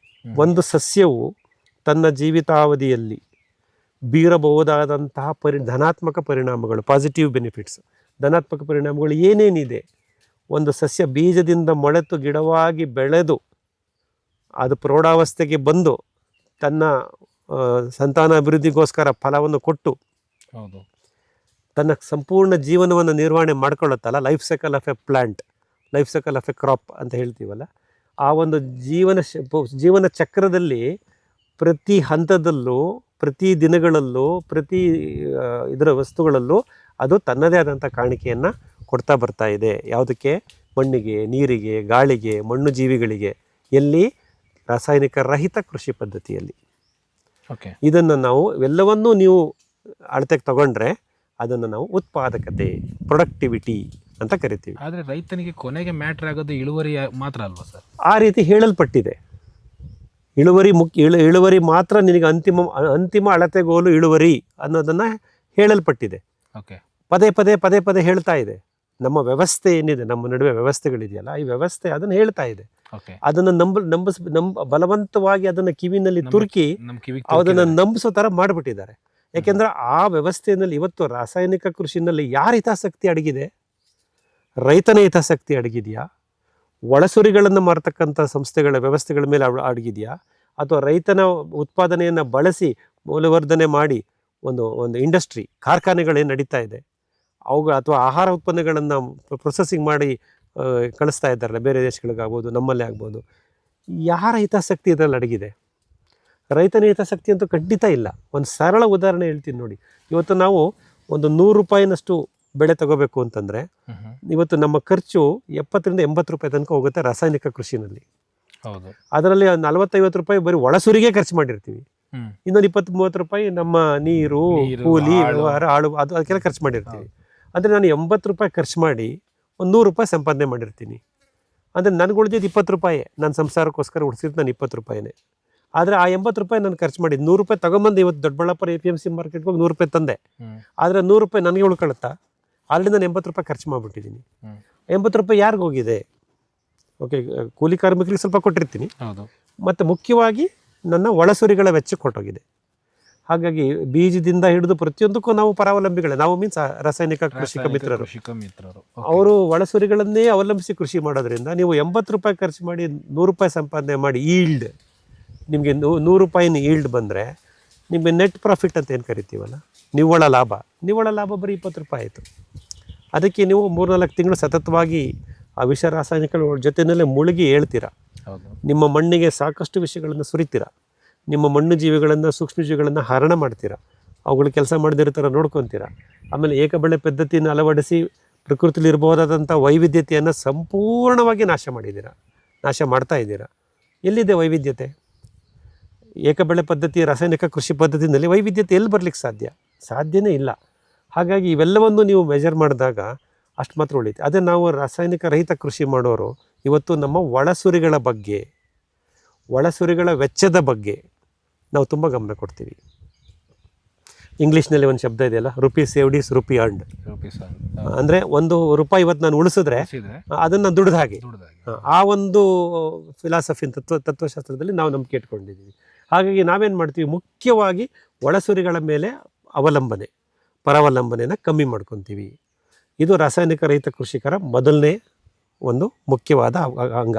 ಹಾಗಾಗಿ ಇಲ್ಲೇನು ಮಾಡ್ತೀವಿ ನಾವು, ಒಂದು 40 ರೂಪಾಯಿ ಖರ್ಚು ಮಾಡಿರ್ಬೋದು ಯಾವುದಕ್ಕೆ, ಒಳಸುರಿಗಾಗಿ ಮತ್ತು ಕಾರ್ಮಿಕರಿಗಾಗಿ. ಆದರೆ ನಮಗೆ ಇಲ್ಲಿ 75 ರೂಪಾಯಿ ಇಳುವರಿ ಬಂದಿರ್ಬೋದು. ಅಂದರೆ ಆ ಲೆಕ್ಕದಲ್ಲಿ ಮೆಜರ್ ಮಾಡಿದಾಗ 75 ರೂಪಾಯಿ ಬರಲಿ ಬಿಡಿ, ಅದು 35 ರೂಪಾಯಿ ಉಳಿತಾ? ಅಲ್ಲ, ನನಗೆ ಅಲ್ಲಿ 80 ರೂಪಾಯಿ ಖರ್ಚು ಮಾಡಿ 100 ರೂಪಾಯಿ ತೊಗೊಂಡು 20 ರೂಪಾಯಿ ಉಳಿಸ್ಕೊಂಡು 80 ರೂಪಾಯಿ ಇನ್ಯಾರಿಗೋ ಕೊಡೋ ಬದಲು ನಾನು 40 ರೂಪಾಯಿ ಖರ್ಚು ಮಾಡಿ 75 ರೂಪಾಯಿ ಸಂಪಾದನೆ ಮಾಡ್ಕೊಂಡ್ರೆ ನನಗೆ 35 ರೂಪಾಯಿ ಉಳಿತು. ಮತ್ತು ನಾನು ಖರ್ಚು ಮಾಡೋ 40 ರೂಪಾಯಿ ಇಲ್ಲೇ ಇದೆಯಲ್ಲ. ನಾನೇನು ಸಂಪನ್ಮೂಲಗಳನ್ನು ಸೃಷ್ಟಿ ಮಾಡ್ಕೊಂಡಿದ್ದೀನಿ, ನೀವು ಪ್ರಾಣಿಗಳಿಂದಾರು ಸಾಕೊಳ್ಳಿ, ಸಸ್ಯ ವೈವಿಧ್ಯದಿಂದಾರು ಮಾಡ್ಕೊಳ್ಳಿ. ಅಂದರೆ ನೀವು ಖರ್ಚು ಮಾಡಿದ 40 ರೂಪಾಯಿನೂ ಇಲ್ಲೇ ಇರುತ್ತೆ, ಅದೆಲ್ಲೂ ಹೋಗಿರಲ್ಲ. ಅದರದ್ದು ಕ್ಯಾರಿ ಫಾರ್ವರ್ಡ್ ಅಂತೀವಲ್ಲ, ಮುಂದಿನ ಬೆಳೆಗೆ, ಮುಂದಿನ ಕ್ರಾಪ್ ಸೈಕಲ್ಗೆ ಅದು ಕ್ಯಾರಿ ಫಾರ್ವರ್ಡ್ ಆಗಿರುತ್ತೆ. ಬಟ್ ರಾಸಾಯನಿಕ ಕೃಷಿನೆಲ್ಲ ಹಾಗಲ್ಲ. ಒಂದ್ಸತಿ ನಾನು ಕಟಾವು ಮಾಡಿ ಮತ್ತೆ ಭೂಮಿ ಸಿದ್ಧತೆ ಮಾಡಿ ಮತ್ತೆ ಬೀಜ ಬಿತ್ತನೆ ಮಾಡ್ಬೇಕಾದ್ರೆ ಬೀಜದಿಂದ ಹಿಡಿದು ಒಳಸುರಿಗಳವರೆಗೆ ಸಸ್ಯ ಸಂರಕ್ಷಣೆಗೆ ಮತ್ತು ಕಳೆ ನಿಯಂತ್ರಣಕ್ಕೆ. ಅಂದರೆ ನಿಮ್ಮ ಪ್ರಕಾರ ಈಗ ರಾಸಾಯನಿಕ ಕೃಷಿ ಮಾಡಿ ಅಥವಾ ರಾಸಾಯನಿಕ ರಹಿತ ಕೃಷಿ ಮಾಡಿ ನಿಮಗೆ ಲಾಭ ಅಂತ ಬಂದರೆ ಇಬ್ಬರದು ಒಂದೇ? ನಮ್ಮಲ್ಲಿ ಇನ್ನೂ ಜಾಸ್ತಿ ಲಾಭ ಇರುತ್ತೆ. ಇದು ಇಟ್ಸ್ ಕಾಲ್ಡ್ ಟ್ಯಾಂಜಿಬಲ್ ಇಂಟ್ಯಾಂಜಿಬಲ್ ಅಂತ ಹೇಳ್ತೀವಿ. ನಮಗೆ ಜಾಸ್ತಿ ಲಾಭ ಇತ್ತು ಅಂತ ಹೇಳಿದ್ರೆ ನಮ್ಮದೇ ಅಕ್ಕಪಕ್ಕದ ತೋಟದವರು ಯಾಕೆ ರಾಸಾಯನಿಕ ರಹಿತ ಕೃಷಿಯನ್ನು ಮಾಡೋದಿಲ್ಲ? ಯಾಕೆ ನಮ್ಮನ್ನು ಅವ್ರು ಫಾಲೋ ಮಾಡಲ್ಲ? ಅದಕ್ಕೆ ಸಾಕಷ್ಟು ಕಾರಣಗಳನ್ನು ಇವತ್ತು ನಾವು ಗುರುತಿಸ್ತಾ ಬರ್ಬೋದು. ಒಂದು, ವ್ಯವಸ್ಥೆಯ ವಿರುದ್ಧವಾಗಿ ಧ್ವನಿ ಎತ್ತುವಂಥ ಗಟ್ಟಿತನ ನಮ್ಮಲ್ಲಿನೂ ಬರಬೇಕಾಗಿದೆ. ಅಂದರೆ it is not enough I will become chemical free, I should make others around me also chemical free. ಆ ಒಂದು ಗಟ್ಟಿತನ ನಮಗೆ ಬರಬೇಕಾಗಿದೆ. ಅಂದರೆ ನಾವು ರಾಸಾಯನಿಕ ರಹಿತ ಕೃಷಿಯನ್ನು ಮಾಡತಕ್ಕಂಥ ಕೃಷಿಕರು ನಮ್ಮ ವ್ಯವಸ್ಥೆಯಲ್ಲಿ, ನಮ್ಮ ನಿರ್ವಹಣಾ ಕ್ರಮದಲ್ಲಿ, ನಮ್ಮ ಇಳುವರಿನಲ್ಲಿ ಅಥವಾ ನಮ್ಮ ಫಸಲಿನಲ್ಲಿ ಆಗ್ತಕ್ಕಂಥ ಈ ಧನಾತ್ಮಕ ಬದಲಾವಣೆಗಳಿದೆಯಲ್ಲ, ಇದ್ರ ಬಗ್ಗೆ ನಾವು ಪ್ರಚಾರ ಮಾಡಬೇಕಾಗಿದೆ, ಪ್ರಸ್ತುತಪಡಿಸ್ಬೇಕಾಗಿದೆ. ಯಾಕೆಂದರೆ ಆ ರಾಸಾಯನಿಕ ವ್ಯವಸ್ಥೆ ಬಹಳ ಹೆಮ್ಮರವಾಗಿ ಬೆಳೆದಿದೆ. ಅದು ತನ್ನದೇ ಆದಂಥ ಒಂದು ಇನ್ಫ್ಲೂಯೆನ್ಸ್ ಮಾಡ್ತಾ ಇದೆ. ಅದೊಂದು ಲಾಬಿ ಅಂತ ನಾವು ಕರಿಬೋದು. ಅದೆಲ್ಲ ನಡೀತಾ ಇದೆ. ಬಟ್ ನಾವು ಈ ರಾಸಾಯನಿಕ ರಹಿತ ಕೃಷಿಕರ ಒಂದು ನಮ್ಮ ಧ್ವನಿ ಎಲ್ಲೋ ಒಂದು ಕಡೆ, ನನ್ನ ಗೇಟ್ ಒಳಗಡೆ, ನನ್ನ ತೋಟದೊಳಗಡೆ ನಾನು ಇದ್ರೆ ಸಾಕಪ್ಪ ಅನ್ನೋ ಒಂದು ಮನೋಸ್ಥಿತಿಗೆ ನಾವು ಬಂದ್ಬಿಟ್ಟಿದ್ದೀವ ಅನ್ನೋದು ಒಂದು ವ್ಯವಸ್ಥೆಯನ್ನು ಗಮನಿಸ್ಬೋದು. ನನಗಿಂತಲೂ ಜಾಸ್ತಿ ನೀವು ಸಾಕಷ್ಟು ರಾಸಾಯನಿಕ ರಹಿತ ಕೃಷಿಕರ ತೋಟಕ್ಕೆ ಭೇಟಿ ಮಾಡಿದ್ದೀರಾ. ಅವರು 3 ವರ್ಷದಿಂದ ಕೃಷಿ ಮಾಡ್ತಿರ್ಬೋದು ನಮ್ಮ ಥರ, ಅಥವಾ 10 ವರ್ಷದಿಂದನೂ ಕೃಷಿ ಮಾಡಿರ್ಬೋದು. ತಲಾಂತರದಿಂದ ತಾತ ಮುತ್ತಾತರ ತೋಟಗಳನ್ನು ಯಶಸ್ವಿಯಾಗಿ ನಿರ್ವಹಣೆ ಮಾಡ್ತಿದ್ದಾರೆ. ಅದನ್ನು ನೀವು ಗುರುತಿಸಿದ್ದೀರಾ, ನಿಮ್ಮ ಕ್ಯಾಮ್ರಾನೂ ರೆಕಾರ್ಡ್ ಮಾಡಿದೆ, ನಿಮ್ಮ ಚಾನಲ್ ವಾಹಿನಿನಲ್ಲಿ ಇವತ್ತೂ ಸಾಕಷ್ಟು ದೊರಕುತ್ತೆ. ಆದರೆ ಅವರು ಇದನ್ನು ಘಂಟಾಘೋಷವಾಗಿ ಗಟ್ಟಿಯಾಗಿ ಯಾರು ಹೇಳಿದ್ದಾರೆ? ನಿಮ್ಮ ಕ್ಯಾಮ್ರಾ ಮುಂದೆ ಎಷ್ಟು ಹೇಳಿದ್ದಾರೆ? ಸಂಕೋಚವಾಗಿ ಮಾತಾಡ್ತೀವಿ ನಾವು, ಅದು ಹೇಳ್ತೀವಲ್ಲ, ಸತ್ಯವನ್ನು ಹೇಳಿಕೆ ಹಿಂಜರಿತಾ ಇದ್ದೀವಿ. ಸೊ ಈ ಒಂದು ಮನೋಭಾವ ನಮ್ಮಲ್ಲಿ ಇದೆ. ಒಂದು, ಆ ವ್ಯವಸ್ಥೆಯ ವಿರುದ್ಧವಾಗಿ ಈ ಧ್ವನಿಯನ್ನು ಎತ್ತಿ ಕಟ್ಟಬೇಕಾಗಿದೆ. ಅದು ಪ್ರಯತ್ನಗಳು ನಮ್ಮ ರಾಜ್ಯದಲ್ಲಿ ಸಾಕಷ್ಟು ಆಗಿದೆ, ಇಲ್ಲ ಅಂತಲ್ಲ, ಮಾಡ್ತಾ ಇದ್ದೀವಿ ನಾವು ಸಹ. ಬಟ್ ಅದೆಲ್ಲೋ ಒಂದು ಕಡೆ ಆ ವ್ಯವಸ್ಥೆಯ ಒಂದು ಬೃಹದಾಕಾರದ ಒಂದು ವ್ಯವಸ್ಥೆಯ ವಿರುದ್ಧ ನಾವು ಮಾಡಬೇಕಾದಾಗ ಈ ಮೆಸೇಜ್ ಹೋಗಬೇಕಾಗಿದೆ. ಅದು ಎಲ್ಲರೂ ಮಾಡಬೇಕಾಗಿರುತ್ತೆ. ಎರಡನೇದು ಇಲ್ಲೇನಾಗಿದೆ ಅಂದರೆ, ನಾವು ಈ ರಾಸಾಯನಿಕ ರಹಿತ ಕೃಷಿ ಪದ್ಧತಿಯಲ್ಲಿ ಯಾಕೆ ಇವತ್ತು ಜನ ಈ ರಾಸಾಯನಿಕ ರಹಿತ ಕೃಷಿ ಪದ್ಧತಿಯನ್ನು ಆಯ್ಕೆ ಮಾಡ್ಕೋತಾ ಇಲ್ಲ, ರಾಸಾಯನಿಕ ಕೃಷಿಗೆ ಜಾಸ್ತಿ ಹೋಗ್ತಾ ಇದ್ದಾರೆ ಅಂತಂದಾಗ, ಈ ಕೃಷಿ ಪದ್ಧತಿಯನ್ನು ನಾವು ಹೇಗೆ ಪ್ರಸ್ತುತಪಡಿಸ್ತೀವಿ ಅದು ಮುಖ್ಯವಾಗುತ್ತೆ. ಇವತ್ತು ಈಸ್ ಆಫ್ ಮ್ಯಾನೇಜ್ಮೆಂಟ್, ಕನ್ವೀನಿಯನ್ಸ್ ಅನ್ನೋ ಶಬ್ದಗಳನ್ನು ನಾವು ಗಮನಿಸ್ತಾ ಇರ್ತೀವಿ. ಅಂದರೆ ನಿರ್ವಹಣೆ ಸರಳವಾಗಿರಬೇಕು, ಸುಲಭವಾಗಿರಬೇಕು ಅಂತ. ಇವತ್ತಂತೂ ರಾಸಾಯನಿಕ ಕೃಷಿ ಎಷ್ಟು ಸರಳೀಕರಣಗೊಂಡಿದೆ ಅಂದರೆ, ಎಷ್ಟು ಸುಲಭವಾಗಿದೆ ಕೃಷಿಕನಿಗೆ ಅಂದರೆ, it is becoming A part time job. ಇವತ್ತು ಆ ರಾಸಾಯನಿಕ ಕೃಷಿ ಮಾಡ್ತಕ್ಕಂಥ ಕೃಷಿಕ ತನ್ನ ಕೃಷಿ ಭೂಮಿಯಲ್ಲಿ ಬೆಳಗಿನ ಸಂಜೆ ತನಕ ವರ್ಷ 365 ನೀರು ಅವಶ್ಯಕತೆನೇ ಇಲ್ಲ. ಅವ್ನು ಬೆಳಗ್ಗೆ 1 ಗಂಟೆ ಸಂಜೆ 1 ಗಂಟೆ ತೋಟಕ್ಕೆ ಹೋಗ್ಬಂದ್ಬಿಟ್ಟು ಅವ್ನು ಕೃಷಿ ಭೂಮಿಗೆ ಹೋಗ್ಬಂದ್ರೆ ಅವ್ನು ಕೃಷಿ ಆಗೋಯ್ತು. ಅವ್ನು ತೋಟಕ್ಕೆ ಹೋಗೋದು ಇಲ್ಲ. ಇವತ್ತಿನ ಒಂದು ಕೆಲವು ತೋಟಗಳಲ್ಲಿ ನಾನು ಕಂಡಂತೆ ತೋಟಕ್ಕೆ ಹೋಗೋದೇ ಇಲ್ಲ. ಅವನೆಲ್ಲೋ ಬೆಂಗಳೂರಲ್ಲಿ ಕೂತಿರ್ತಾನೆ, ಈವನ್ ಡೆಲ್ಲಿಲಿ ಕೂತಿರ್ತಾನೆ, ಮೊಬೈಲಲ್ಲಿ ಆಪ್ರೇಟ್ ಮಾಡ್ತಾನೆ. ಅವ್ನ ತೋಟಕ್ಕೆ ಬೇಕಾದಂಥ ಲಿಕ್ವಿಡ್ ಮೆನ್ಯೂರ್ ಆಗಿರ್ಬೋದು, ಲಿಕ್ವಿಡ್ ಫರ್ಟಿಲೈಸರ್ಸ್ ಆಗಿರ್ಬೋದು, ನೀರಾಗಿರ್ಬೋದು, ಎಲ್ಲ ಆಟೋಮೇಟೆಡ್ ಆಗಿ ಹೋಗುತ್ತೆ. ಸೊ ಈ ರೀತಿಯ ಒಂದು ಅಂದರೆ ನಮ್ಮ ವ್ಯವಸ್ಥೆ ಆ ರೀತಿ ಅಭಿವೃದ್ಧಿ ಅಂತಲೇ ಕರೀರಿ, questionable. If it is a development, okay, let us question the development later. ಆ ಒಂದು ಡೆವಲಪ್ಮೆಂಟ್ಗಳು ಅಲ್ಲಾಗಿದೆ. ಹಾಗಾಗಿ ಯಾವಾಗ ನಮ್ಮ ಆಯ್ಕೆ ಸೋಮಾರಿತನಕ್ಕೆ ಅಥವಾ ಅವಲಂಬನೆಗೆ ಕಮ್ಮಿ ಆಗಿರುತ್ತೋ, ಅಥವಾ ಸರಳವಾಗಿ ಮಾಡ್ಬೋದಾಗಿರುತ್ತೋ, ಸೊ ಆಫ್ ದ ಶೆಲ್ಫ್ ನೀವು ಹೇಳಿದಾಗೆ ಫೋನ್ ಮಾಡಿದ್ರೆ ಬರುತ್ತೆ. ಸೊ ಆ ರೀತಿ ಒಂದು ವ್ಯವಸ್ಥೆ ಬಂದು ಇದೊಂದು ಈ ರಾಸಾಯನಿಕ ಕೃಷಿ ಒಂದು ಅಲ್ಪಕಾಲಿಕ ಕೃಷಿ ಆಗಿದೆ, ಅದು ಪಾರ್ಟ್ ಟೈಮ್ ಜಾಬ್ ಥರ ಆಗೋಗ್ಬಿಟ್ಟಿದೆ. ನೀವು ನಾನು ಏನಕ್ಕೆ ಇದನ್ನು ಹೇಳ್ತೀನಿ ಅಂದರೆ, ನಾವು ಸುಮಾರು ಸರಿ ನಾವು ಈ ಲೇಬರ್ ಸಮಸ್ಯೆಗಳ ಬಗ್ಗೆ ನಾವು ಕೆಲವು ಟೈಮಲ್ಲಿ ಮಾತಾಡ್ತೇವೆ. ನಮ್ಮಲ್ಲಿ ಒಂದು ಸಣ್ಣ ಗುಂಡಿ ತೋಡಬೇಕು ಅಂತ ಹೇಳಿದ್ರು JCB ಕರೆಸ್ತೀವಿ. ರೈತ ಮತ್ತೆ ಮಾರನೇ ದಿನ ಜಿಮ್ಮಿಗೆ ಹೋಗ್ತಾನೆ ದೇಹ ಕರಗಿಸೋದಕ್ಕೆ. ಈ ರೀತಿ ಒಂದು ವಿಪರ್ಯಾಸಗಳು ನಮ್ಮಲ್ಲಿ ವಿಪರೀತ ಇದೆ. ಹಿಂದೆ ಒಂದು ನಮ್ಮ ತೋಟದಲ್ಲಿ ಒಂದು ಕೃಷಿ ಹೊಂಡನ ನಾವು ಓಡಿಸ್ಬೇಕು ಅಂತ ಹೇಳಿದ್ರೆ ಜನಗಳನ್ನ ಕಟ್ಟ ಮಾಡಬೇಕು, ಜನಗಳಿಗೆ ನಾವಲ್ಲಿ ಬಿಡಾರ ಹೂಡಿಸ್ಬೇಕು, ಈ ರೀತಿ ಇದಕ್ಕೆ ವ್ಯವಸ್ಥೆಗಳನ್ನೆಲ್ಲ ಮಾಡ್ತಾ ಇದ್ವಿ. ಇವತ್ತು ಒಂದು ದಿನದಲ್ಲಿ ಬಂದುಬಿಟ್ಟು JCB ಗುಂಡಿ ಮಾಡಿಬಿಟ್ಟು ಹೋಗುತ್ತೆ. ಮಾರನೇ ದಿನ ನಾವು ಗೊಬ್ಬರ ಹಾಕೋದಕ್ಕೆ ಜನ ಇಲ್ಲ ಅಂತೇಳ್ಬಿಟ್ಟು ಓಡಾಕ, ಅಂದರೆ ನಾವು ನಮ್ಮದೇ ಒಂದು ವಿಚಾರಧಾರೆಯಲ್ಲಿ ತಿರುಗಾಡ್ತಾ ಹೋಗ್ತೀವಿ. ಆವಾಗ ನಿಮಗೆ ಅನಿಸುತ್ತಾ ಈ ಟೈಮ್ ಮ್ಯಾನೇಜ್ಮೆಂಟಲ್ಲಿ ಎಲ್ಲದನ್ನು ಆಟೋಮೇಷನ್ ಮಾಡಿಬಿಟ್ಟು ಸುಮ್ಮನೆ ಕೂತ್ಕೊಳ್ಳೋದೇ ಅತ್ಯಂತ ಸೂಕ್ತ, ಇದು ಯಾಕೆ ತಲೆನೋವು ಅಂತ ಹೇಳ್ಬಿಟ್ಟು? ಅಲ್ಲ, ಎಲ್ಲವೂ ಯಾವುದೇ ವಿಧಾನಗಳನ್ನು ನೀವು ಗಮನಿಸಿ, ಎಲ್ಲವೂ ಇವತ್ತು ಸಮಯ ಮತ್ತು ಶ್ರಮ ಮತ್ತು ಸಂಪನ್ಮೂಲ, ಹೌದು, ಟೈಮ್, ಎಫರ್ಟ್ ಆ್ಯಂಡ್ ರಿಸೋರ್ಸಸ್, ಇದು ಮೂರು ಆಯಾಮಗಳಲ್ಲಿ 3 ಡೈಮೆನ್ಷನ್ಸ್ 3 ಆ್ಯಕ್ಸಿಸಲ್ಲಿ ತಿರುಗ್ತಾ ಇರುತ್ತೆ. ಹೌದು. ಸೊ ಇವಾಗ ನಾನು 10 ವರ್ಷದಿಂದ ಫುಲ್ ಟೈಮ್ ಫಾರ್ಮರು. ಉದಾಹರಣೆಗೆ 10 ವರ್ಷದಿಂದ ನಾನು ಈ ಕೃಷಿನಲ್ಲೇ ತೊಡಸ್ಕೊಂಡಿರೋದ್ರಿಂದ, ನನಗೆ ಬೇರೆ ಜಂಜಾಟಗಳು ಯಾವುದು ಇಲ್ಲದೆ ಇರೋದ್ರಿಂದ ನನ್ನ ಸಾಕಷ್ಟು ಸಮಯವನ್ನು ನಾನು ತೊಡಗಿಸಿದ್ದೀನಿ. ಅಂದರೆ ನನಗೆ I have sufficient time band ಬಿಡ್ತು, ನನ್ನ ಸಮಯ ಇದೆ, ನನ್ನ ಸಮಯವನ್ನು ನಾನು ಈ ಕೃಷಿಗೆ ತೊಡಗಿಸ್ತಾ ಇದ್ದೀನಿ. ಇದು ಮೊದಲನೇ ಡೈಮೆನ್ಷನ್. ಸೊ ಒಂದು ಸಮಯ ಕೇಳುತ್ತೆ. ನೆಕ್ಸ್ಟು ಸಂಪನ್ಮೂಲ. ಸೊ ಯಾವ ರೀತಿ ಸಂಪನ್ಮೂಲಗಳು ನನ್ನಲ್ಲಿ ಇದೆ, ನಾನು ಸೃಷ್ಟಿ ಮಾಡ್ಕೊಳ್ಳೋಕ್ಕೆ ಸಾಧ್ಯವಾಗಿದೆ, ಅಥವಾ ಗಳಿಸಿಟ್ಕೊಂಡಿದ್ದೀನಿ, ಅಥವಾ ಪಿತಾರ್ಜಿತವಾದರೆ ನಮ್ಮ ತಂದೆಯಿಂದ ನನಗೆ ಬಂದಂಥ ಈ ಕೃಷಿ ಭೂಮಿನಲ್ಲಿ ಏನೇನು ಸಂಪನ್ಮೂಲಗಳು ನಮ್ಮ ಅಪ್ಪಾಜಿನೇ ಸೃಷ್ಟಿ ಮಾಡಿ ನನಗೆ ಕೊಟ್ಟೋಗಿದ್ದಾರೆ, ಅದು ಸಂಪನ್ಮೂಲಗಳ ಬಗ್ಗೆ ಬರುತ್ತೆ.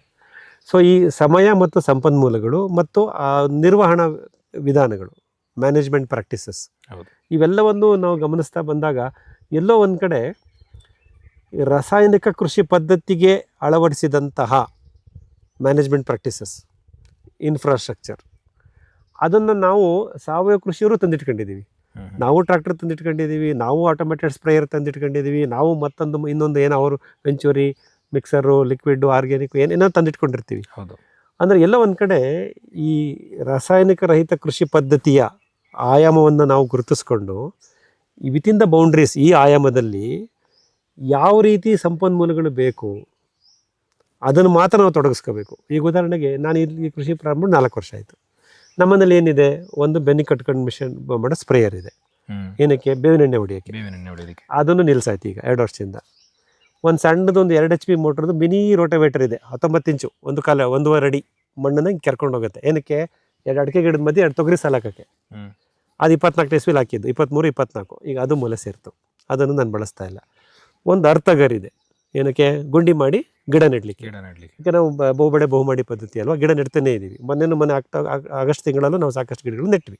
ಸೊ ಒಂದು ಅರ್ಥಗರ್ ಇದೆ ಗಿಡ ನೆಡೋಕ್ಕೆ, ಒಂದು ಕಳೆ ಕೊಚ್ಚೋ ಮಿಷನ್ ಇದೆ. ಸೊ ನನಗೆ ಇವತ್ತು 4 ವರ್ಷದಿಂದ ನನಗೆ ರಿಟರ್ನ್ ಆನ್ ಇನ್ವೆಸ್ಟ್ಮೆಂಟ್ ಅಂತ ನೀವು ಕೇಳಿದ್ರೆ, ನನ್ನ ಹತ್ರ ಫಾರ್ಮ್ ಇಕ್ವಿಪ್ಮೆಂಟ್ಸು, ಅಗ್ರಿಕಲ್ಚರ್ ಇಕ್ವಿಪ್ಮೆಂಟ್ಸ್ ಇರೋದೇ ಇದು 4. ಒಂದು ಬ್ರಷ್ ಕಟ್ಟರು, ಒಂದು ಅರ್ಥಗರು, ಒಂದು ಬ್ಯಾಕ್ ಸ್ಪ್ರೇಯರು, ಒಂದು ಮಿನಿ ರೋಟೋವೇಟರು. ಈ 4 ಇರೋದು ನಮ್ಮ ಹತ್ರ. ನಾನು 5ನೇ ತಗೊಂಡಿಲ್ಲ ಇಲ್ಲಿ. ಈ 4ರಲ್ಲಿ ಇವತ್ತು ಸದ್ಬಳಕೆ ಆಗ್ತಿರೋದು ಬ್ರಷ್ ಕಟ್ಟರ್ ಒಂದೇ. ಅರ್ಥಗರು ವರ್ಷಕ್ಕೆ ಒಂದ್ಸತಿ ಜುಲೈ ಆಗಸ್ಟಲ್ಲಿ ಗಿಡ ಹಾಕುವಾಗ, ಬ್ರಷ್ ಕಟ್ಟರ್ ವರ್ಷಕ್ಕೆ 4 ಸತಿ 5 ಸತಿ ನಾನು ಕಳೆ ನಿಯಂತ್ರಣ ಮಾಡುವಾಗ, ಯಾಕಂದ್ರೆ 0 ಟಿಲ್ಲಿಂಗ್ ಇರೋದ್ರಿಂದ. ಇನ್ನು ಉಳಿದಿದ್ದೆರಡು ಇದೆಯಲ್ಲ, ಅದೇ ಮಿನಿ ರೋಟೋವೇಟರು ಮತ್ತು ಪ್ಯಾಕ್ ಸ್ಪ್ರೇಯರ್, ಅದು ಮೂಲೆ ಸೇರಾಯಿತು. ಆ ಲೆಕ್ಕದಲ್ಲಿ ನೋಡಿದ್ರೆ ನಾವು ವರ್ಷಕ್ಕೊಂದ್ಸರಿ ಯೂಸ್ ಮಾಡಿದ್ರೂ ಕೂಡ ಯೂಸ್ ಮಾಡೋ ಹಂತದಲ್ಲಿ ಬಾಡಿಗೆ ತಗೊಂಬಂದರೆ ಇದನ್ನು ನಾವು ಹೊಸದನ್ನೇ ಖರೀದಿ ಮಾಡ್ಬೋದು. ಅಲ್ಲ, ಅಂದರೆ ಇವೆಲ್ಲವೂ ಉದಾಹರಣೆಗೆ ನಾನು ಹೇಳಿದ ಈ 4 ಯಂತ್ರಗಳಿಗೆ ಸರಾಸರಿ 15,000 ರೂಪಾಯಿ ಇಟ್ಕೊಳ್ಳಿ. ಅಲ್ಲ, ಬ್ರಷ್ ಪ್ಯಾಕ್ ಸ್ಪ್ರೇಯರಿಗೆ 3,000ನೇ, ಅರ್ಥಗರು 15,000, ಬ್ರಷ್ ಕಟ್ಟರು 15,000, ಮಿನಿ ರೋಟೋವೇಟ್ರು 15,000, 15 ಮೂಲಿ 45, ಪ್ಯಾಕ್ ಸ್ಪ್ರೇಯರ್ ಒಂದು 3,000, 50,000 ಅಷ್ಟೇ. ಸೊ ಅಂದರೆ ನಾನು 8 ಎಕರೆ ಕೃಷಿ ಭೂಮಿ ಇಟ್ಕೊಂಡಿರೋನು ಒಂದು 50,000 ರೂಪಾಯಿ ಅಷ್ಟೇ ನಾನು ಫಾರ್ಮ್ ಇಕ್ವಿಪ್ಮೆಂಟ್ಸ್ಗೆ ನಾನು ಸ್ಪೆಂಡ್ ಮಾಡಿದ್ದೀನಿ. ಅದರಲ್ಲೂ ನಾನು ಹೇಳ್ದಂಗೆ 1-2 ಮಾತ್ರ ಯೂಸ್ ಮಾಡ್ಕೋತಾ ಇದ್ದೀನಿ. ನೀವು ನಿಮ್ಮ ಪ್ರಕಾರ ನೆಸೆಸಿಟಿ ನಮಗೆ ತುಂಬಾ ಕಮ್ಮಿ. ಹೌದು. ನಾವು ಈ ಒಂದು ರಾಸಾಯನಿಕ ರಹಿತ ಕೃಷಿ ಮಾಡಬೇಕಾದ್ರೆ ನಾವೇನು ಮಾಡ್ತೀವಿ ಅಂದರೆ ಲೆಸ್ ಇಂಟರ್ವೆನ್ಷನ್ ಅಂತೀವಿ. ಈಗ ನಾವು ರಾಸಾಯನಿಕ ರಹಿತ ಕೃಷಿನ ನಾವು ಹೋಲಿಕೆ ಮಾಡ್ಕೊಂಡು ಬಂದಾಗ ನಾವು ಗಮನಿಸಬೇಕಾಗಿರೋದು ಬಂಡವಾಳ ತೊಡಗಿಸುವಿಕೆ, ಕ್ಯಾಪಿಟಲ್, ಹೌದಾ? ಆಮೇಲೆ ಒಳಸುರಿಗಳ ವೆಚ್ಚ, ಇನ್ಪುಟ್ ಕಾಸ್ಟ್, ಆಯಿತಾ? ಆಮೇಲೆ ಕಾರ್ಮಿಕರ ಅವಲಂಬನೆ, ಲೇಬರ್ ಡಿಪೆಂಡೆನ್ಸಿ, ಆಮೇಲೆ ಮಾರುಕಟ್ಟೆ. ಇವು 4 ಆಯಾಮದಲ್ಲಿ ನಾವು ಕಂಪೇರ್ ಮಾಡಬೇಕು, ಕೆಮಿಕಲ್ ನಾನ್ ಕೆಮಿಕಲ್ ಮಾಡಬೇಕಾದ್ರೆ. ನಾನು ಅದನ್ನು ಬೇಕಾದಷ್ಟು ವಿವರಣೆ ಕೊಡಬಲ್ಲೆ. ಸೊ ಮುಖ್ಯವಾಗಿ ನಾವು ಒಂದೊಂದಾಗಿ ಅದನ್ನು ರೂಲ್ ಔಟ್ ಮಾಡ್ತಾ ಬರೋಣ. ಅಂದರೆ ರಾಸಾಯನಿಕ ಕೃಷಿನಲ್ಲಿ ಈ 4 ಅಂಶಗಳು ಹೇಗೆ ಕೆಲಸ ಮಾಡುತ್ತವೆ, ರಾಸಾಯನಿಕ ರಹಿತ ಕೃಷಿನಲ್ಲಿ ನಾವೇನು ಪ್ರಾಕ್ಟೀಸ್ ಮಾಡ್ತಿದ್ದೀವಿ, ಇದರಲ್ಲಿ ಯಾವ 4 ಅಂಶಗಳು ಹೇಗೆ ಪ್ರಭಾವ ಬೀರುತ್ತವೆ, ಅದನ್ನು ಕ್ವಿಕ್ಕಾಗಿ ಕಂಪೇರ್ ಮಾಡ್ತಾ ಬರೋಣ. ಇವಾಗ ಮೊದಲನೇದಾಗಿ ಇನ್ಫ್ರಾಸ್ಟ್ರಕ್ಚರ್, ಆಗ್ರೋ ಇಕ್ವಿಪ್ಮೆಂಟ್ಸ್ ಅಂತ ಹೇಳ್ತೀವಿ, ಕೃಷಿ ಯಂತ್ರಗಳು. ಕೃಷಿ ಯಂತ್ರಗಳ ಬಳಕೆ, ಅದು ನೀವು ಬಾಡಿಗೆ ಕೊಟ್ಟು ಮಾಡ್ತಿರೋ, ನೀವೇ ಸ್ವಂತ ತಂದು ಇಣಿಸ್ಕೊಂಡಿರ್ತೀರೋ ನಿಮ್ಮ ತೋಟದಲ್ಲಿ. ಕೃಷಿ ಯಂತ್ರಗಳ ಬಳಕೆ, ಅವಲಂಬನೆ ಮತ್ತು ಬಳಕೆ, ಪುನರಾವರ್ತಿತ ಬಳಕೆ, ರಿಪಿಟೇಟಿವ್ ಯೂಸ್ ರಾಸಾಯನಿಕ ಕೃಷಿನಲ್ಲಿ ಜಾಸ್ತಿ. ಯಾಕಂದರೆ ಪ್ರತಿ ಸಲ ನೀವು ಭೂಮಿ ಸಿದ್ಧತೆ ಮಾಡ್ಕೋತೀರಾ, ಏಕಬೆಳೆ ಪದ್ಧತಿ ಮಾಡ್ತೀರಾ, ಬೆಳೆ ಮುಗಿಯುತ್ತೆ, ಆವರ್ತನ ಮುಗಿಯುತ್ತೆ, ಬೆಳೆ ಆವರ್ತನ, ಮತ್ತೆ ಬೆಳೆ ಸೆಟ್ ಮಾಡಬೇಕು, ಮತ್ತೆ ಬೀಜ ಹಾಕಬೇಕು, ಮತ್ತೆ ಉಳುಮೆ ಮಾಡಬೇಕು, ಮತ್ತೆ ಭೂಮಿ ಸಿದ್ಧತೆ ಮಾಡ್ಕೋಬೇಕು. ಹಾಗಾಗಿ ನಿಮ್ಮಲ್ಲಿ ರಾಸಾಯನಿಕ ಕೃಷಿನಲ್ಲಿ ಕೃಷಿ ಯಂತ್ರೋಪಕರಣಗಳ ಬಳಕೆ ಸತತವಾಗಿರುತ್ತೆ. ಆಮೇಲೆ ಒಂದೇ ಯಂತ್ರದಲ್ಲಿ ಎಲ್ಲವನ್ನು ಮಾಡ್ತಕ್ಕಂಥ ಸಾಧ್ಯತೆಗಳಿರಲ್ಲ. ಭೂಮಿ ಸಿದ್ಧತೆಗೊಂದು, ಪೀಡೆ ನಿಯಂತ್ರಣಕ್ಕೆ ಮತ್ತೊಂದು, ಕಟಾವು ಮಾಡಲಿಕ್ಕೆ ಮತ್ತೊಂದು, ಹೀಗೆ ವಿವಿಧ ಹಂತದ ಉಪಕರಣಗಳನ್ನು ನಾವು ಅಲ್ಲಿ ಗಮನಿಸ್ತಾ ಬರ್ತೀವಿ. ಸಾಕಷ್ಟು ಕೃಷಿ ಭೂಮಿ ಇರತಕ್ಕಂಥ ರಾಸಾಯನಿಕ ಕೃಷಿಕರು ಅದಕ್ಕೆ ಬಂಡವಾಳ ತೊಡಗಿಸ್ತಾರೆ. ಆದರೆ ಕಡಿಮೆ ಕೃಷಿ ಭೂಮಿ ಇರತಕ್ಕಂಥವ್ರು 2 ಎಕರೆ 3 ಎಕರೆ ಇರೋರು ಅದನ್ನು ಆ್ಯಸ್ ಎ ಸರ್ವಿಸ್ ಬಾಡಿಗೆಗೋಸ್ಕರ ತೊಗೊಂಬಂದು ಅಥವಾ ಬಾಡಿಗೆಯವ್ರನ್ನ ಕರ್ಕೊಂಬಂದು ಮಾಡಿಸ್ಕೊತಾರೆ. ಅಲ್ಲ, ನನಗಿಲ್ಲಿ ಇರುವಂತಹ ಒಂದು ಡಿಫ್ರೆನ್ಷಿಯೇಷನ್ ಏನು ಅಂತ ಹೇಳಿದ್ರೆ, ಈ ಯಾಂತ್ರೀಕರಣ ಅನ್ನೋದೇ ಒಂದು ಸಪ್ರೇಟ್. ಹೌದು. ಇದರಲ್ಲಿ ನಾವು ರಾಸಾಯನಿಕ ರಹಿತ ಅನ್ನೋದನ್ನು ನಾವು ಸಪ್ರೇಟಾಗಿ ನಾವು ಹೊರಗಡೆ ತಗೊಬೋದು. ಏನಕ್ಕೆ ಅಂತಂದರೆ, ಯಾಂತ್ರೀಕರಣ ನಾವು ಹೆಂಗೆ ಅವಲಂಬನೆ ಮಾಡ್ಕೊಳ್ತೀವಿ ಅದ್ರ ಮೇಲೆ. ಈಗ ರಾಸಾಯನಿಕ ಕೃಷಿ ಮಾಡ್ತಿರೋನು ಕೂಡ ಅವನಿಗೆ ಉಳುಮೆ ಮಾಡಬಾರ್ದು ಅಂತ ಇರ್ಬೋದು. ಅವನು ಜಸ್ಟ್ ರಾಸಾಯನಿಕ ಕೃಷಿ ಅಂತ ಹೇಳಿದ್ರೆ ಅವನು ಬರೀ ಗೊಬ್ಬರ ಹಾಕ್ತಾನೆ, ಅವನು ಸಿಂಪರಣೆ ಮಾಡ್ತಾನೆ. ಈಗ ನಿಮಗೆ ರಾಸಾಯನಿಕ ರಹಿತ ಕೃಷಿಯಲ್ಲೂ ನಾವು ಗೊಬ್ಬರ ಹಾಕ್ತೀವಿ, ಒಳಸುರಿಗಳನ್ನ ಹಾಕ್ತೀವಿ, ನಾವು ಸಿಂಪರಣೆ ಮಾಡ್ತೀವಿ. ಅವನು ಕೂಡ ನಿಮಗೆ ಟಿಲ್ಲಿಂಗ್ ಮಾಡೋದಿಲ್ಲ, ಆವಾಗ ಅವನಿಗೆ ಟ್ರ್ಯಾಕ್ಟರ್ ಅವಶ್ಯಕತೆ ಇಲ್ಲ. ಈ ಯಾಂತ್ರೀಕರಣ ಅನ್ನೋದೇ ಒಂದು ಸಪ್ರೇಟ್ ಅಲ್ವಾ ಅದು? ಅಲ್ಲ, ಇನ್ಫ್ರಾಸ್ಟ್ರಕ್ಚರ್ ಅಂದರೆ ನಾವು ಏನು, ಅದು ಇಬ್ಬರಿಗೂ ನಮ್ಮ ಅವಶ್ಯಕತೆಗೆ ತಕ್ಕಂತೆ ಬರುತ್ತೆ. ಅದರಲ್ಲಿ ಈ ಉದಾಹರಣೆಗೆ ನಾವು ಏನು ಇನ್ಫ್ರಾಸ್ಟ್ರಕ್ಚರ್ ಬಿಲ್ಡ್ ಮಾಡ್ಕೋತೀವಲ್ಲ, ಅದು ರಾಸಾಯನಿಕ ಕೃಷಿ ಮಾಡೋರಿಗೆ ಬೇಕಾದಂಥ ಇನ್ಫ್ರಾಸ್ಟ್ರಕ್ಚರೇ ಬೇರೆ ಇರುತ್ತೆ. ನಮ್ಮ ರಾಸಾಯನಿಕ ರಹಿತ ಕೃಷಿನಲ್ಲಿ ಮಾಡ್ತಕ್ಕಂಥ ಇನ್ಫ್ರಾಸ್ಟ್ರಕ್ಚರೇ ಬೇರೆ ಇರುತ್ತೆ. ಯಾವ ರೀತಿ?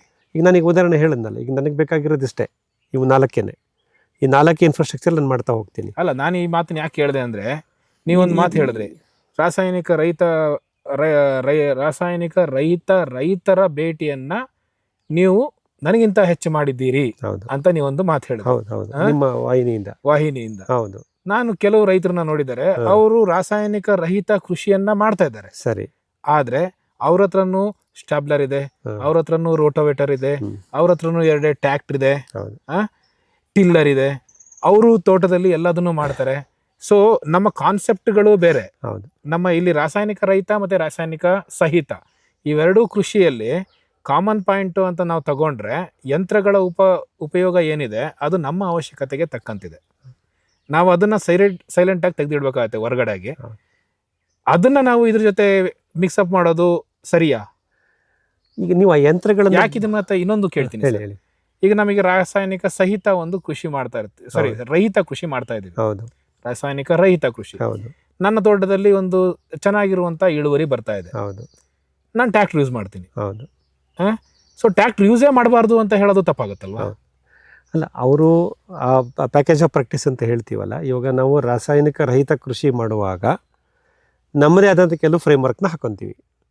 ಹೌದು. ಆಯ್ತಾ? ಆ ಫ್ರೇಮ್ವರ್ಕಿಗೆ ತಕ್ಕ ಹಾಗೆ ನಮಗೆ ಸಂಪನ್ಮೂಲಗಳು ಮತ್ತು ಇನ್ಫ್ರಾಸ್ಟ್ರಕ್ಚರ್, ಇಕ್ವಿಪ್ಮೆಂಟ್ಸ್ಗಳು ಅವಶ್ಯಕತೆ ಬರ್ತಾ ಬರುತ್ತೆ.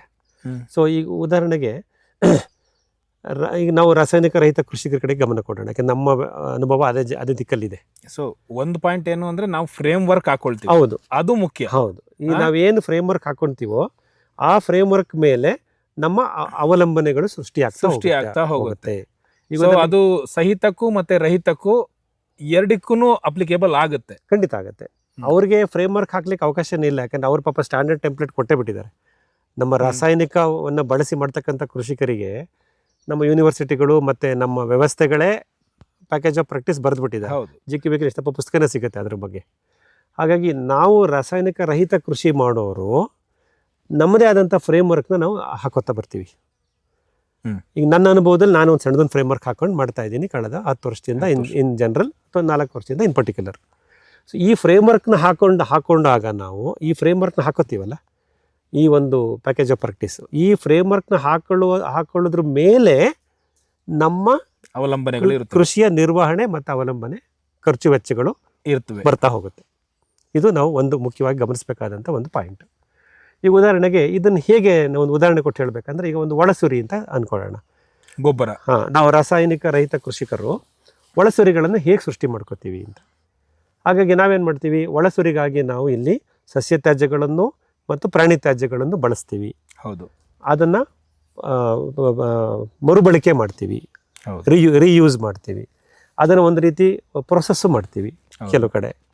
ಇದೆಲ್ಲ ಒಂದು. ಸೊ ನಮ್ಮ ಕೃಷಿ ಭೂಮಿಯಲ್ಲಿ ದೊರೆಯಬಹುದಾದಂಥ ಸಸ್ಯ ತ್ಯಾಜ್ಯಗಳು ಮತ್ತು ಪ್ರಾಣಿ ತ್ಯಾಜ್ಯಗಳು, ಮತ್ತು ನಮ್ಮ ಕೃಷಿ ಭೂಮಿ ಜಾಸ್ತಿ ಇದ್ದಾಗ, ನಮ್ಮ ಕೃಷಿ ಭೂಮಿಯಲ್ಲಿ ಅಷ್ಟು ತ್ಯಾಜ್ಯಗಳು ಸೃಷ್ಟಿ ಆಗದೇ ಇದ್ದಾಗ ಹೊರಗಡೆಯಿಂದ ತರಿಸಬಹುದಾದಂಥ ಪ್ರಾಣಿ ತ್ಯಾಜ್ಯಗಳು, ಫಾರ್ಮ್ ಆ್ಯಂಡ್ ಮೆನ್ಯೂರ್, ಎಲ್ಲವನ್ನು ತರಿಸ್ಕೊತೀವಿ. ಸೊ ನಾವು ಅದನ್ನೆಲ್ಲವನ್ನು ತರಿಸಿ ಅದನ್ನು ನಾವೊಂದು ಸಂಸ್ಕರಣೆ ಮಾಡಿ, ಪ್ರೊಸೆಸ್ ಮಾಡಿ, ಅದನ್ನು ತಂದು ನಮ್ಮ ಮಣ್ಣಿಗೆ ಮತ್ತು ಬೆಳೆ ಸಸ್ಯಗಳಿಗೆ ಪೂರೈಸ್ತೀವಿ. ಇದು ಇಲ್ಲಿ ನಮ್ಮ ಕೃಷಿ ಪದ್ಧತಿನಲ್ಲಿ ಒಂದಿರ್ತಕ್ಕಂಥ ಒಂದು ಮೂಲ ಚೌಕಟ್ಟು. ಹೌದು. ಇಲ್ಲಿ ನಾನು ಕಂಡುಹಿಡ್ಕೊಂಡಿದ್ದ ಸತ್ಯ ಏನು ಅಂದರೆ, ನನಗೇನು ಒಳಸುರಿಗಳು ಬೇಕಲ್ಲ, ಮಣ್ಣಿಗೆ ಶಕ್ತಿ ತುಂಬಲಿಕ್ಕೆ, ಗಿಡಗಳಿಗೆ ಊಟ ಕೊಡಲಿಕ್ಕೆ, ಮಣ್ಣು ಜೀವಿಗಳಿಗೆ ಆಹಾರ ಕೊಡಲಿಕ್ಕೆ, ಆ ಒಳಸುರಿಗಾಗಿ ನಾನು ಪ್ರಾಣಿ ತ್ಯಾಜ್ಯಗಳನ್ನು ಮತ್ತು ಸಸ್ಯ ತ್ಯಾಜ್ಯಗಳನ್ನು ಬಳಸಿ ಮಾಡ್ಬೋದಾಗಿತ್ತು. ಬಟ್ ನಾನು ಇಲ್ಲಿ ಕಂಡುಹಿಡ್ಕೊಂಡಿದ್ದು ಸಸ್ಯ ತ್ಯಾಜ್ಯಗಳಿಂದನೇ ನಾನು ನನ್ನ ಗೊಬ್ಬರವನ್ನು ಸೃಷ್ಟಿ ಮಾಡ್ಕೋತೀನಿ, ಅಥವಾ ನನ್ನ ಬೆಳೆ ಸಸ್ಯಕ್ಕೆ ಬೇಕಾದಂಥ ಊಟವನ್ನು ಕೊಡ್ತೀನಿ. ಸೊ ಆ ಒಂದು ವಿಚಾರದಲ್ಲಿ ನಿಮ್ಮ ತೋಟವನ್ನು, ನಿಮ್ಮ ಕೃಷಿ ಪದ್ಧತಿಯನ್ನು ಈ ರೀತಿ ವಿಶ್ಲೇಷಿಸ್ಬೋದು. ಹೆಂಗೆ ಅಂದರೆ, ಪ್ರಾಣಿಜನ್ಯ ರಹಿತ, ರಾಸಾಯನಿಕ ರಹಿತ ಕೃಷಿ ಪದ್ಧತಿ, ಒಳಸುರಿ ನಿರ್ವಹಣೆ. ಹೌದು. ಅಲ್ಲ, ಕೃಷಿ ಪದ್ಧತಿ ಕೂಡ ಹೌದಲ್ಲ? ಹೌದು, ಪದ್ಧತಿಯಿಂದಲೇ ಬಂದ್ಬಿಡ್ತು. 000 ನ್ಯಾಚುರಲ್ ಫಾರ್ಮಿಂಗ್ ಅಲ್ಲಿ ಅದು ಬಂತು. ಇಲ್ಲಿ ನಾನು ಮತ್ತೊಂದು ಕೇಳಬೇಕು ಸರ್, ನಾವು ಹಳೆ ವಿಡಿಯೋಗಳನ್ನ ವೀಕ್ಷಕರಿಗೆ ನೋಡಿ ಅಂತ ನಾವು ಹೇಳಿದ್ವಿ, ಆದ್ರೂ ಕೇಳ್ತೀನಿ. ಈ ರಾಸಾಯನಿಕ ರಹಿತ ಕೃಷಿಯಲ್ಲಿ ಪ್ರಾಣಿಜನ್ಯ ಇದು ಒಳಸುರಿಗಳು ಏನಿದೆಯಲ್ಲ, ಅದನ್ನೇ ಹೆಚ್ಚಾಗಿ ಹೆಸರಿಸ್ತಾರೆ. ಯಾರನ್ನೇ ನಾವು ರಾಸಾಯನಿಕ ರಹಿತ ಕೃಷಿ ಅಂತ ಹೇಳಿದಾಗ, ನಾನಿಲ್ಲಿ ಯಾವುದೇ ಕೃಷಿ ಪದ್ಧತಿಯನ್ನು ತಗೊಳ್ತಾ ಇಲ್ಲ, ಸಾವಯವ, ನೈಸರ್ಗಿಕ, ಸಮಗ್ರ, ಜೀವ ಚೈತನ್ಯ, ಇದ್ಯಾವುದನ್ನು ನಾನು ತಗೊಳ್ತಾ ಇಲ್ಲ. ಸರಿ. ರಾಸಾಯನಿಕ ರಹಿತ ಕೃಷಿ ಅಂತ ಹೇಳಿದಾಗ ನಮ್ಮ ತಲೆಯಲ್ಲಿ, ನಮ್ಮ ರೈತರ ತಲೆಯಲ್ಲಿ ಬರುವಂಥದ್ದು ಮುಖ್ಯವಾಗಿ ಏನು ಅಂತ ಹೇಳಿದ್ರೆ, ಪ್ರಾಣಿಜನ್ಯ ಇದರಿಂದ ಬರುವಂತಹ ಗೊಬ್ಬರ ಅಂತ ನಾವೇನು ಕರಿತೀವಿ, ಹೌದು. ಹಸುವಿನ ಸಗಣಿ ಆಗಿರ್ಬೋದು, ಕುರಿ ಗೊಬ್ಬರ ಆಗಿರ್ಬೋದು, ಕೋಳಿ ಗೊಬ್ಬರ ಆಗಿರ್ಬೋದು, ಈಗೆಲ್ಲ ಫಿಶ್ ಅಮಿನೋ ಆಸಿಡ್ಸು, ಹೀಗೆ ಹಲವಾರು ವಿಧಗಳಿವೆ. ಅದರಿಂದ ಬಂದಿರುವಂಥ ಗೊಬ್ಬರಗಳನ್ನು ಉಪಯೋಗಿಸ್ಕೊಂಡು ನಾವು ತಯಾರಿಸಿದಂಥ ಉತ್ಕೃಷ್ಟ ಗೊಬ್ಬರವನ್ನು ನಾವು ಗಿಡಗಳಿಗೆ ಕೊಟ್ಟು ಅದರಿಂದ ಬೆಳೆಯುವಂಥ ಕೃಷಿ ಪದ್ಧತಿಯನ್ನು ರಾಸಾಯನಿಕ ರಹಿತ ಕೃಷಿ ಪದ್ಧತಿ ಅಂತ ಕರಿತೀವಿ. ಖಂಡಿತ. ಇಲ್ಲಿ ನೀವು ಆ ಪ್ರಾಣಿಜನ್ಯ ವಸ್ತುಗಳನ್ನ ಹೊರಗಡೆ ಇಟ್ಟಿದ್ದೀರಿ. ಹೌದು. ನಿಮಗೆ ಯಾವ ಹಂತದಲ್ಲಿ ಅನ್ನಿಸ್ತು ಕೃಷಿಗೆ ಅದು ಬೇಡ ಅಂತೇಳಿ, ನಿಮ್ಮ ಕೃಷಿಗೆ ಅದು ಬೇಡ ಅಂತ? ಈಗ ಅದರದ್ದು ಗಮನಿಸ್ತೀವಿ. ಇವಾಗ ಕೃಷಿಯಲ್ಲಿ ಪ್ರಾಣಿಗಳ ಜೋಡಣೆ ಸಾಕಷ್ಟು ವರ್ಷಗಳಿಂದನೂ ಇದೆ. ಹೌದು. ಹಸಿರು ಕ್ರಾಂತಿ ಬರೋಕ್ಕೆ ಮುಂಚೆನೂ ಇದೆ. ಹಸಿರು ಕ್ರಾಂತಿ ಬಂದ ಮೇಲೆ ಒಳಸುರಿಗಳ ಅವಲಂಬನೆ ಕಮ್ಮಿ ಆಯಿತು. ನಮ್ಮ ಕೃಷಿ ಭೂಮಿಯಲ್ಲೇ ಉತ್ಪಾದನೆ ಆಗ್ತಂಥ ಒಳಸುರಿಗಳ ಅವಲಂಬನೆ ಕಮ್ಮಿ ಆಯಿತು. ನಮಗೆ ಮಾರ್ಕೆಟಲ್ಲಿ ಇನ್ಪುಟ್ ಸಿಗುತ್ತೆ ಅಂತ ಗೊತ್ತಾಯಿತು. ಸೊ ಇವತ್ತು ರಾಸಾಯನಿಕ ಕೃಷಿ ಮಾಡತಕ್ಕಂಥ ಕೃಷಿಕರು ಸಂಪೂರ್ಣವಾಗಿ ಒಳಸುರಿಗಳನ್ನು ಹೊರಗಡೆಯಿಂದನೇ ತಂದಾಕಿ ಕೃಷಿ ಮಾಡುವಂಥ ಪದ್ಧತಿ ಇವತ್ತು ಬಂದ್ಬಿಟ್ಟಿದೆ. ಅದು ಪಾಲಿಹೌಸ್ ಆಗ್ಬೋದು, ಓಪನ್ ಕಲ್ಚರ್ ಆಗ್ಬೋದು. ಹೌದು, ಅವರು ಅದನ್ನು ಮಾಡ್ತಾ ಬರ್ತಿದ್ದಾರೆ. ಪ್ರಾಣಿಜನ್ಯ ಬೇಡವೇ ಬೇಡ ಅಂತ. ಅಲ್ಲಿ ಕೆಲವರು ಇಲ್ಲ, ಒಂದು 60% ಅನಿಮಲ್ ರೆಸಿಡ್ಯೂ ಹಾಕೋತೀವಿ, 40% ಅಂತೇಳಿ ವೈಯಕ್ತಿಕ ಶುರು ಮಾಡ್ಕೊಂಡು ಹೋಗ್ತಾರೆ. ಬಟ್ ನಾವು ರಾಸಾಯನಿಕ ಒಳಸುರಿಗಳನ್ನು ಬಳಸಲ್ಲ ಅಂದಾಗ ನಮ್ಮ ಒಳಸುರಿಗಳನ್ನು ಸೃಷ್ಟಿ ಮಾಡ್ಕೊಳ್ಳಿಕ್ಕೆ ನನಗೆ ಎರಡೇ ಅವಕಾಶ ಇದ್ದಿದ್ದು. ಒಂದು ಪ್ರಾಣಿ ತ್ಯಾಜ್ಯಗಳು, ಇನ್ನೊಂದು ಸಸ್ಯ ತ್ಯಾಜ್ಯಗಳು. ಹೌದು. ಕೃಷಿಯಲ್ಲಿ ಪ್ರಾಣಿ ತ್ಯಾಜ್ಯಗಳ ಬಳಕೆ ಮತ್ತು ಅದರಿಂದ ಆಗಬಹುದಾದಂಥ ಪರಿಣಾಮಗಳು, ಅದನ್ನು ನಾನು ವಿಶ್ಲೇಷಣೆ ಮಾಡ್ತಾ ಬಂದೆ. ನನ್ನ ಅನುಭವದಲ್ಲಿ ನಾನು ಕಂಡುಹಿಡ್ಕೊಂಡಿದ್ದು ಆ ತೋಟದಲ್ಲಿ, ಹಾಸನ ತೋಟದಲ್ಲಿ, ನಾನು ಪ್ರಾಣಿಗಳನ್ನು ಸಾಕಿ ಅವುಗಳನ್ನು ನನ್ನ ತೋಟದಲ್ಲಿ ಮೇಯೋಕ್ಕೆ ಬಿಟ್ಟು ಅವುಗಳಿಗೆ ಗ್ರೀನ್ ಫಾಡರ್, ಹಸಿರು ಮೇವನ್ನು ಉತ್ಪಾದನೆ ಮಾಡಿ ಅದನ್ನೆಲ್ಲ ಕೊಟ್ಟು ಅವುಗಳಿಂದ ಬರ್ತಕ್ಕಂಥ ತ್ಯಾಜ್ಯಗಳನ್ನು, ಸಗಣಿ ಮತ್ತು ಗಂಜಲವನ್ನು ಸಂಗ್ರಹಣೆ ಮಾಡಿ ಮತ್ತೆ ನಾನು ಅದನ್ನು ತೋಟಕ್ಕೆ ಪುನರ್ಬಳಕೆ ಮಾಡಿ ಇವೆಲ್ಲವನ್ನೂ ನಾನು ಪ್ರಯತ್ನ ಮಾಡಿದ್ದೀನಿ. ಒಂದು ಹಂತದವರೆಗೆ ನನಗದು ಅರ್ಥ ಆಯಿತು. ಅದರಲ್ಲಿ ನಾನು ಏನು ಪ್ರಾಣಿಗಳ ನಿರ್ವಹಣೆ ಮಾಡ್ತೀನೋ ಆ ಸಮಯ ಮತ್ತು ಶ್ರಮ ಮತ್ತು ಅದಕ್ಕೆ ತೊಡಸ್ತಕ್ಕಂಥ ಸಂಪನ್ಮೂಲ, ಅದರಿಂದ ಬರ್ತಕ್ಕಂಥ ಒಂದು ಬೆನಿಫಿಟ್ಟು, ಇಳುವರಿ, ಅವೆಲ್ಲವೂ ಕಂಪೇರ್ ಮಾಡಿದಾಗ ನನಗೆ ಪ್ರಾಣಿಗಳನ್ನು ಸಾಕಿ ಕೃಷಿಯನ್ನು ನಿರ್ವಹಣೆ ಮಾಡೋದು ಕಷ್ಟಕರವಾಗಿ ಬಂತು. ಹಾಗಾಗಿ ನಾನು ಆ ಒಂದು ಬ್ರೇಕ್ ತಗೊಂಡು ನಾನು ವಾಪಸ್ ಬೆಂಗಳೂರಿಗೆ ಬಂದೆ. ಅದೆಲ್ಲ ನಿಮ್ಮ ವಿಡಿಯೋದಲ್ಲಿ ಹೇಳಿದ್ದೀನಿ. ಹೌದು, ಹಳೆ ವಿಡಿಯೋಗಳಲ್ಲಿ. ಸೊ ಈಗೇನಾಯಿತು, ನಾನು ಈ ತೋಟದಲ್ಲಿ ಪರ್ಟಿಕ್ಯುಲರ್ ಕೃಷಿ ಪ್ರಾರಂಭ ಮಾಡಿದಾಗ ನನಗೆ ಖಂಡಿತವಾಗಿ ಮನವರಿಕೆ ಆಗಿತ್ತು. ನಾನು ಪ್ರಾಣಿ ತ್ಯಾಜ್ಯಗಳನ್ನು ಹೊರಗಡೆಯಿಂದನೂ ತರದಲೆ ಇಲ್ಲೂ ಸೃಷ್ಟಿ ಮಾಡ್ಕೊಳ್ಳೋದಲೆ, ಅಂದರೆ ಪ್ರಾಣಿಗಳನ್ನು ಸಾಕದಲೆ, ಒಳಸುರಿಗಾಗಿ ಸಾಕದಲೆ ಕೃಷಿ ಮಾಡ್ಲಿಕ್ಕೆ ಪ್ರಯತ್ನ ಮಾಡಬಹುದೇ, ಆ ಉದ್ದೇಶದಿಂದ ನಾನು ಸಸ್ಯ ತ್ಯಾಜ್ಯಗಳನ್ನು ಉಪಯೋಗಿಸಿ ಪುನರ್ಬಳಕೆ ಮಾಡಿ ಮಣ್ಣಿಗೆ ಶಕ್ತಿ ತುಂಬತಕ್ಕಂಥ ಪ್ರಯತ್ನ ಈ ತೋಟದಲ್ಲಿ ನಡೆದಿದೆ. ಇಲ್ಲಿ ಒಂದು ಕ್ವಶನ್ ಇದೆ ನನಗೆ. ನಿಮ್ಮ ಅನುಭವದ ಪ್ರಕಾರ ನೀವು ಪ್ರಾಣಿಜನ್ಯ ಇದನ್ನ ನೀವು ಬಳಸದೆ ಇಲ್ಲಿ ಮಾಡಬೇಕು ಅಂತ ನೀವು ಬಯಸಿದ್ರಿ. ಹೌದು.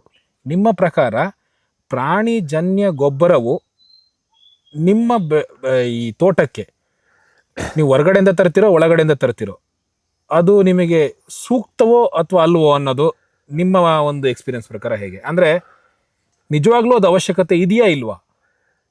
ಸುಸ್ಥಿರ ಕೃಷಿ ಅನ್ನೋದನ್ನು ನಾವು ಮುಖ್ಯ ಗುರಿಯಾಗಿ ಇಟ್ಕೊಂಡ್ರೆ, ಅಲ್ಟಿಮೇಟ್ ಏಮ್ ಸಸ್ಟೈನಬಲ್ ಫಾರ್ಮಿಂಗ್, ಸುಸ್ಥಿರ ಕೃಷಿ ಆದಾಗ ಹೊರಗಡೆಯಿಂದ ತಂದು ಹಾಕೋದನ್ನು ನಾವು ಕ್ಲೋಸ್ ಟು ಝೀರೋ ತಂದ್ಬಿಡ್ಬೇಕು.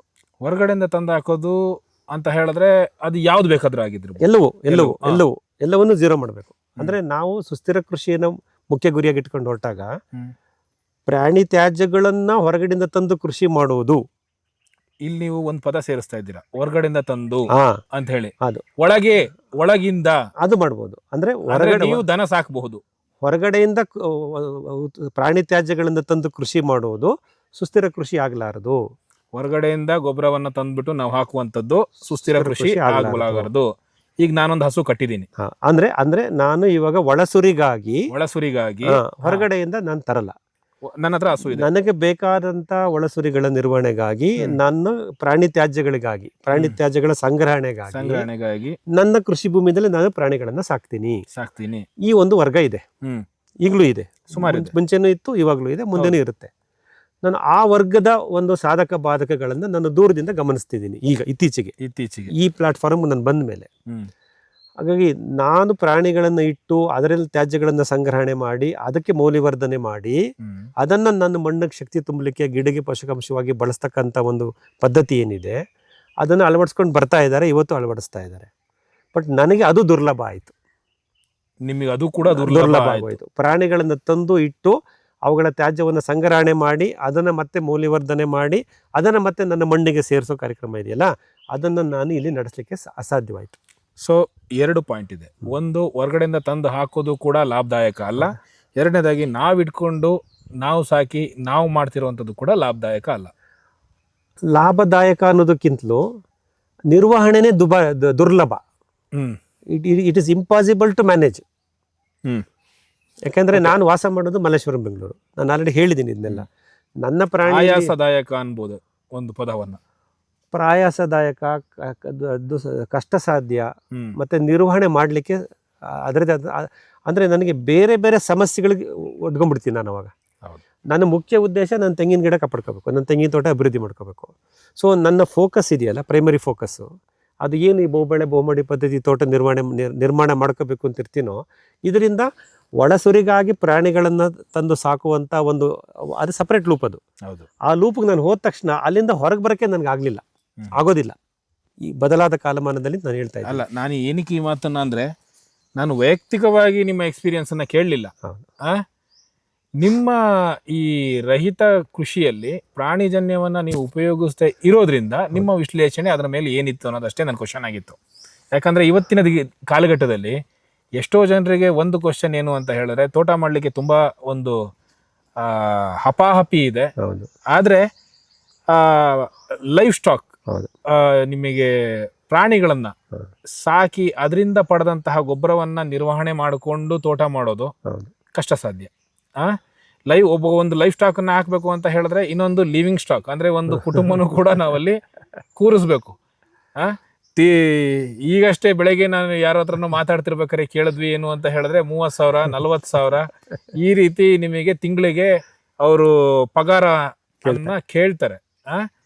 ಸೊ ಹೀಗಿದ್ದಾಗ ಕೆಲವುದನ್ನ ನಾವು ಈಸಿ ಮಾಡ್ತಾ ಹೋಗ್ಬೇಕು. ಲೈಫ್ ಎಷ್ಟು ಈಸಿಯಾಗಿ ಹೋಗುತ್ತೆ ಅಷ್ಟು ನಮಗೆ ಕಂಫರ್ಟೇಬಲ್ ಸಿಗ್ತಾ ಹೋಗುತ್ತೆ. ನಾವು ಪ್ರಾಣಿಗಳನ್ನ ಈಗ ಕೆಲವೆಲ್ಲ ಹೇಳ್ತೀವಲ್ಲ, ರೋಡ್ ಚೆನ್ನಾಗಾಗ್ಲಿ ಅಂತ ಬಯಸ್ತೀವಿ, ಹೊಸ ಕಾರ್ ತಗೊಳ್ಳಿ ಅಂತ ಬಯಸ್ತೀವಿ, ಕಾರಲ್ಲಿ AC ಇರಲಿ ಅಂತ ಬಯಸ್ತೀವಿ. AC ಬಂದಿದ್ದ ತಕ್ಷಣನೇ ಒಂದು ಸ್ಟೀರಿಯೋ ಹಾಕ್ಬಿಟ್ಟು ಹಾಡು ಕೇಳೋಣ ಅಂತ ಒಂದು ಮನಸ್ಸಾಗುತ್ತೆ. ಇದೆಲ್ಲ ಒಂದು ಹಂತದಿಂದ ನಾವು ಮೇಲೋಗ್ತಾ ಹೋಗ್ತೀವಿ. ಸೊ ಇದು out of the topic, but ಅದ್ರ ಕ್ವಶನ್ ನಾನು ಹೀಗೆ ಹೇಳ್ತಾ ಇರೋವಂಥದ್ದು. ಸೊ ಇದನ್ನು ನಾವು ಕಂಡಿಡ್ಕೊಂಡಂಥ ಬಗ್ಗೆ, ಯಾಕಂದರೆ ಒಂದು ಮೇನ್ ಪಾಯಿಂಟ್ ಇದ್ದದ್ದೇ ಅಲ್ಲಿ ನಮಗೆ ರಾಸಾಯನಿಕ ರಹಿತ ಮತ್ತು ಪ್ರಾಣಿಜನ್ಯ ರಹಿತ. ಹೌದು, ಆಯ್ತಾ? ಸೊ ಅದನ್ನ ನೀವು ಹೇಗೆ ನಿಮಗೆ ಒಂದೊಂದನ್ನೇ ಅಳವಡಿಸ್ಕೊಂಡು ಬಂದ್ರಿ ಅನ್ನೋದು ಇಲ್ಲಿ ನಾವು ನೋಡ್ಬೋದು. ಇವತ್ತು ಗಿಡಗಳು, ನಿಮ್ಮ ತೋಟದಲ್ಲಿ ಗಿಡಗಳು ಮಾತಾಡ್ತಿದ್ದಾವೆ. ಬಹುಶಃ ಅದನ್ನು ಏನೋ ಹೇಳ್ತಾ ಇದೆ ನಿಮಗೆ, ನಾನು ಖುಷಿಯಾಗಿದ್ದೀನಿ ಅಂತ ಏನೋ ಹೇಳ್ತಾ ಇದೆ. ಅದನ್ನ ನಾವು ಯಾವ ರೀತಿ ನೋಡ್ಬೋದು? ಮುಖ್ಯವಾಗಿ ಇದರಲ್ಲಿ ವಿಜ್ಞಾನನೂ ಗಮನಿಸಬೇಕು. ಸೊ ನಾನು ಗಮನಿಸಿದ ವಿಜ್ಞಾನ ಏನಂದರೆ, ನಾವು ಯಾವುದೇ ಒಳಸುರಿಗಳನ್ನು ನಮ್ಮ ಮಣ್ಣಿಗೆ ಕೊಡ್ತೀವಲ್ಲ, ಅಲ್ಲಿ ಉದ್ದೇಶ 2 ಇರುತ್ತೆ. ಒಂದು, ನಾವು ಕೊಡ್ತಕ್ಕಂಥ ಕೃಷಿ ನಿರ್ವಹಣೆಯಲ್ಲಿ ಒಳಸುರಿಗಳನ್ನು ಕೊಡೋದು, ಒಂದು ಸಸ್ಯ ಪೋಷಕಾಂಶಗಳನ್ನು ಹೆಚ್ಚು ಮಾಡಲಿಕ್ಕೆ, ಮಣ್ಣಿನಲ್ಲಿರತಕ್ಕಂಥ ಸಸ್ಯ ಪೋಷಕಾಂಶಗಳನ್ನು ಹೆಚ್ಚು ಮಾಡ್ತಾ ಹೋಗಬೇಕು. ಯಾಕಂದರೆ ನಾವು ಬಳಕೆ ಆಗ್ತಾ ಇರ್ತವೆ. SB ಅಕೌಂಟಲ್ಲಿ ವಿಡ್ರಾ ಮಾಡ್ತೀವಿ, ಮತ್ತೆ ಡಿಪಾಸಿಟ್ ಮಾಡ್ತೀವಿ. ಅಂದ್ರೆ ಒಳಸುರಿಗಳನ್ನು ನಾವು ಆ್ಯಡ್ ಮಾಡೋದು, ಒಳಸುರಿಗಳನ್ನು ಕೊಡುವ ಅವಶ್ಯಕತೆ ಏಕಿದೆ ಅಂತ ಪ್ರಶ್ನೆ ಬಂದಾಗ, ಸೊ ನನ್ನ ಬೆಳೆ ಸಸ್ಯಗಳಿಗೆ ಬೇಕಾದ ಸಸ್ಯ ಪೋಷಕಾಂಶಗಳನ್ನು ನಾನು ನಿರಂತರವಾಗಿ ಗಿಡದ ಬುಡದಲ್ಲಿ ಪೂರೈಸಬೇಕು. ಸೊ ಸಸ್ಯ ಪೋಷಕಾಂಶಗಳನ್ನು ನಾನು ಸೇರಿಸ್ತಾ ಬರ್ತೀನಿ. ಅದು ಮೊದಲನೇ ಉದ್ದೇಶ, ಒಳಸುರಿ ಕೊಡೋದು. ಎರಡನೇದು, ಸೂಕ್ಷ್ಮಜೀವಿಗಳು, ಮಣ್ಣಿನಲ್ಲಿರ್ತಕ್ಕಂಥ ಉಪಕಾರಿ ಸೂಕ್ಷ್ಮಜೀವಿಗಳ ನಿರ್ವಹಣೆ ಅಂದರೆ ಏನು? ಎರಡು ರೀತಿಯ ನಿರ್ವಹಿಸಲ್ಪಡ್ತವೆ. ಒಂದು, ಇನಾಕ್ಯುಲೇಷನ್ ಆಫ್ ಮೈಕ್ರೋಬ್ಸ್, ಸೂಕ್ಷ್ಮಜೀವಿಗಳನ್ನೇ ಸೇರಿಸೋದು. ಈ ಕಲ್ಚರ್ ಮುಖಾಂತರ ಕಲ್ಚರ್ಗಳನ್ನು ಮಾಡಿ ಹಾಕ್ತಾ ಬರ್ತೀವಿ. ಕಲ್ಚರ್ಗಳನ್ನ, ಅಮೃತಗಳನ್ನ ಈ ರೀತಿ ಎಲ್ಲ ನಾವು ಮಾಡ್ತೀವಿ. ಅದು ಮುಖ್ಯವಾಗಿ ಮಾಡೋದೇ ಅದಕ್ಕೋಸ್ಕರ. ಇನಾಕ್ಯುಲೇಷನ್ ಆಫ್ ಮೈಕ್ರೋಬ್ಸ್ ಅಂತ ಸೂಕ್ಷ್ಮಜೀವಿಗಳನ್ನ ಮಣ್ಣಿಗೆ ಸೇರಿಸ್ತಾ ಬರೋದು.